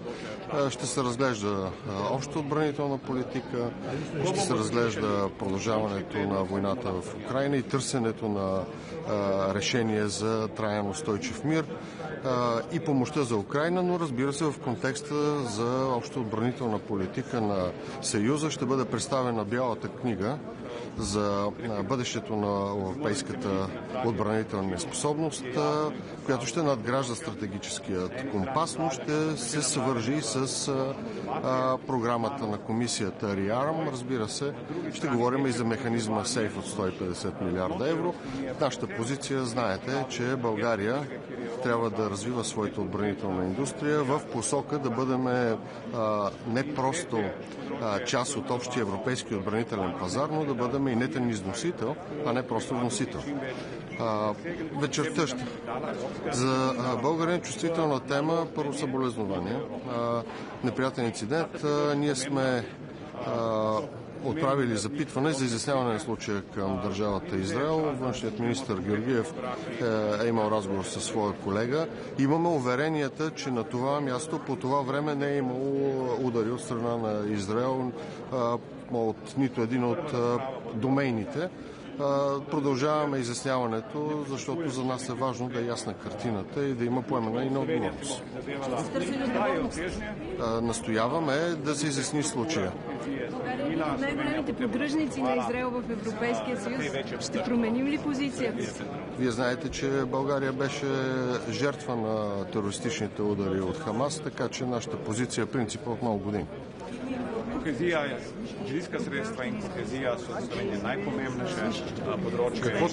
Което е необходимо, българската държава ще го направи по най-добрия и удачен начин за българските граждани. Господин премиер, моля два важни въпроса. Къде ще търсите подкрепа и мнозинство? Първо, за приемане на бюджета. Второ, най-важната тема за еврото.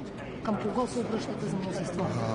Вижте, политическите правила казват, че когато има мнозинство, то излъчва изпълнителна власт. А изпълнителната власт се крепи на мнозинството, както при избора си, така и при осъществяване на основни политически приоритети. А политическата логика в момента казва, че ние имаме това мнозинство. Аз онзи ден имах разговор с коалиционните партньори, с колегите, които са подписали споразумението за осигуряване на парламентарното мнозинство от ДПС. Имам пълната гаранция, че те ще ни подкрепят в политиките, както и по отношение приемането на бюджета. Това е на въпроса ви за бюджета. Мисля, че тази седмица този процес ще приключи. Иначе подкрепата за еврото ще бъде там, където хората припознават европейското бъдеще на България като единствената рационална, смислена и правилна посока за развитието на България като суверенна и просперираща държава. Господин премиер, разрешете да ви върна назад. Тези дни имахте разговор с Роберта Мецола и българските власти са помолени да се грижат за сигурността на европейските служители в България. Какво означава това? Има сигнали, че се готвят нападения срещу тях, че са застрашени или нещо друго? Не, председателя на Европейския парламент изрази загриженост за вандалските прояви върху сградата на Европейския парламент и Европейската комисия, като ние давахме гаранции за това, че в България върховенството на правото ще бъде по най-правилният начин ще гарантира както правилното отношение към Европейската институция, така и необходимата санкция към извършителите. съобразно стандартите на правовата държава. Ще имате ли разговори за еврозоната? Да, ще имаме разговори. Ние всеки път говорим по тази тема, защото ние очакваме положителния конвергентен доклад през май и юни. Кои инструменти, които Еврокомисията предлага в Бялата книга, ще се възползва България? Очевидно това с прехвърлянето на средства от плана за възстановяване и устойчивост няма да стане.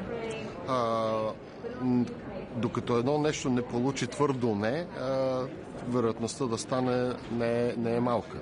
От друга страна, днес ще разглеждаме и многогодишната финансова рамка. Нашата позиция, както на немалка част от страните, които разчитат на кохезионната политика, е да се запази както обща земеделска политика, така и кохезионната политика, така и политиката, свързана с фондовете по вътрешна сигурност, като ние ще настояваме да се запази досегашния модел на споделена отговорност при управлението и гъвкавост на тези инструменти. Господин премиер, вчера стана ясно, че... Господин премиер, много ви моля, позволявам си да бъда настоятелна. На кои точно политически сили разчитате за подкрепа за еврото? Моля ви имената им. Разчитаме на тези, които са заявили, че ще подкрепят еврото. Ние знаем кои няма да подкрепят еврото. Това са Възраждане, Меч, предполагам, Величие.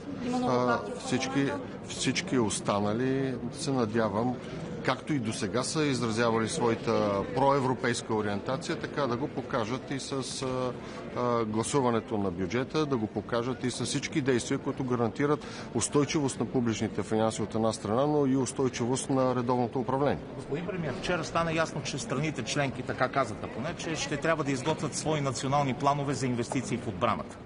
Какво смята да направи България? Има ли вече разговори в тази насока?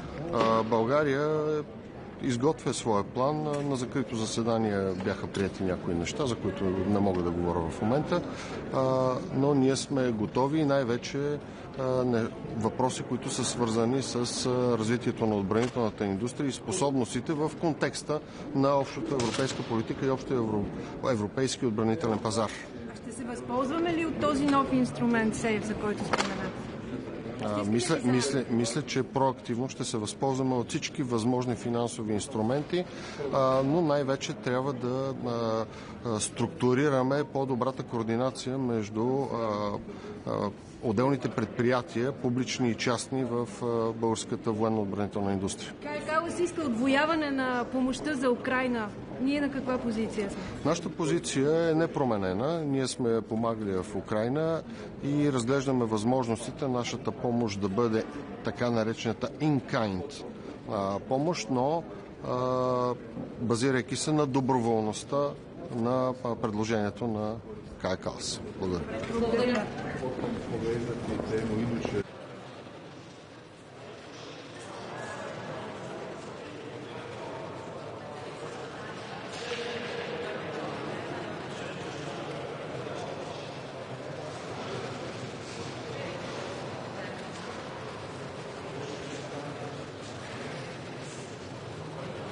Dobar dan. Kako ste? Dobro, sve ok. Je li izgledamo ok? To je najvažnije. Možemo? Evo da ja kažem par riječi. Može, pardon. Dobar dan. Hoću. Tu ste svi, nisam još ništa rekao. Evo, sad je ok. Može? Evo, danas je redovito Europsko vijeće u ožujku posvećeno zaista nizu tema od velike važnosti za naše građane, za naše gospodarstvo, za našu sigurnost. Prva tema bit će naravno Ukrajina i razgovor sa predsjednikom Zelenski koji će nam se javiti video vezom iz Kijeva. Raspravit ćemo daljnje mogućnosti potpore Ukrajini, a jednako tako čuti neposredno kako su prošli ovi razgovori sa predsjednikom Trumpom i koji su sljedeći koraci u vezi primirja i eventualnog mirovnog plana. Raspravljat ćemo o situaciji na Bliskom istoku, potom ćemo razgovarati o kapitalnoj temi, a to je konkurentnost, europsko gospodarstvo, naravno za koristi hrvatskog gospodarstva, potom povezati temu iduće višegodišnje financijske perspektive 28-34, gdje će biti ključ povezati upravo mjere koje jačaju konkurentnost gospodarstva sa kohezijskom politikom koja omogućava državama članicama koje su kasnije ušle u Europsku uniju da ulove korak sa onima razvijenima, upravo ono što Hrvatska radi. Imat ćemo i Eurosummit, tako da uz razgovore sa glavnim tajnikom Ujedinjenih naroda ovo današnje vijeće i uz politiku migracija, oceana i drugih pitanja predstavlja šansu da raspravimo sve ono što je najvažnije. Sigurno ćemo spomenuti i situaciju na jugoistoku Europe, u Bosni i Hercegovini posebno. Hrvatska je tu zainteresirana za stabilnost, pa ćemo skrenuti pozornost našim kolegama na zbivanja. Evo, to je ukratko sve i imali smo EPP Summit, sve je prošlo dobro. Hoće li Hrvatska koristiti escape clause za obranu, a da pritom ne ulaze u minus? Ili može bez ulaska? Mi ćemo sada, nakon što je to objavljeno u ovoj bijeloj knjizi koju je jučer usvojila komisija, ja sam se sastao sa gospodinom Kubiliusom, smisao tih mjera, kao što ih je najavila u onom svom pismu na prošlom posebnom vijeću predsjednica komisije, da omogućimo veća ulaganja u obrambenu politiku, u vojsku, za naše izdvajanja koja su kod nas itekako narasla u proteklih nekoliko godina, a da to ne utječe na one temeljne kriterije iz pakta o rastu i stabilnosti i na taj način ostanemo fiskalno itekako solidni, što se naravno reflektira onda i ocjenama Agencija za kreditni rejting.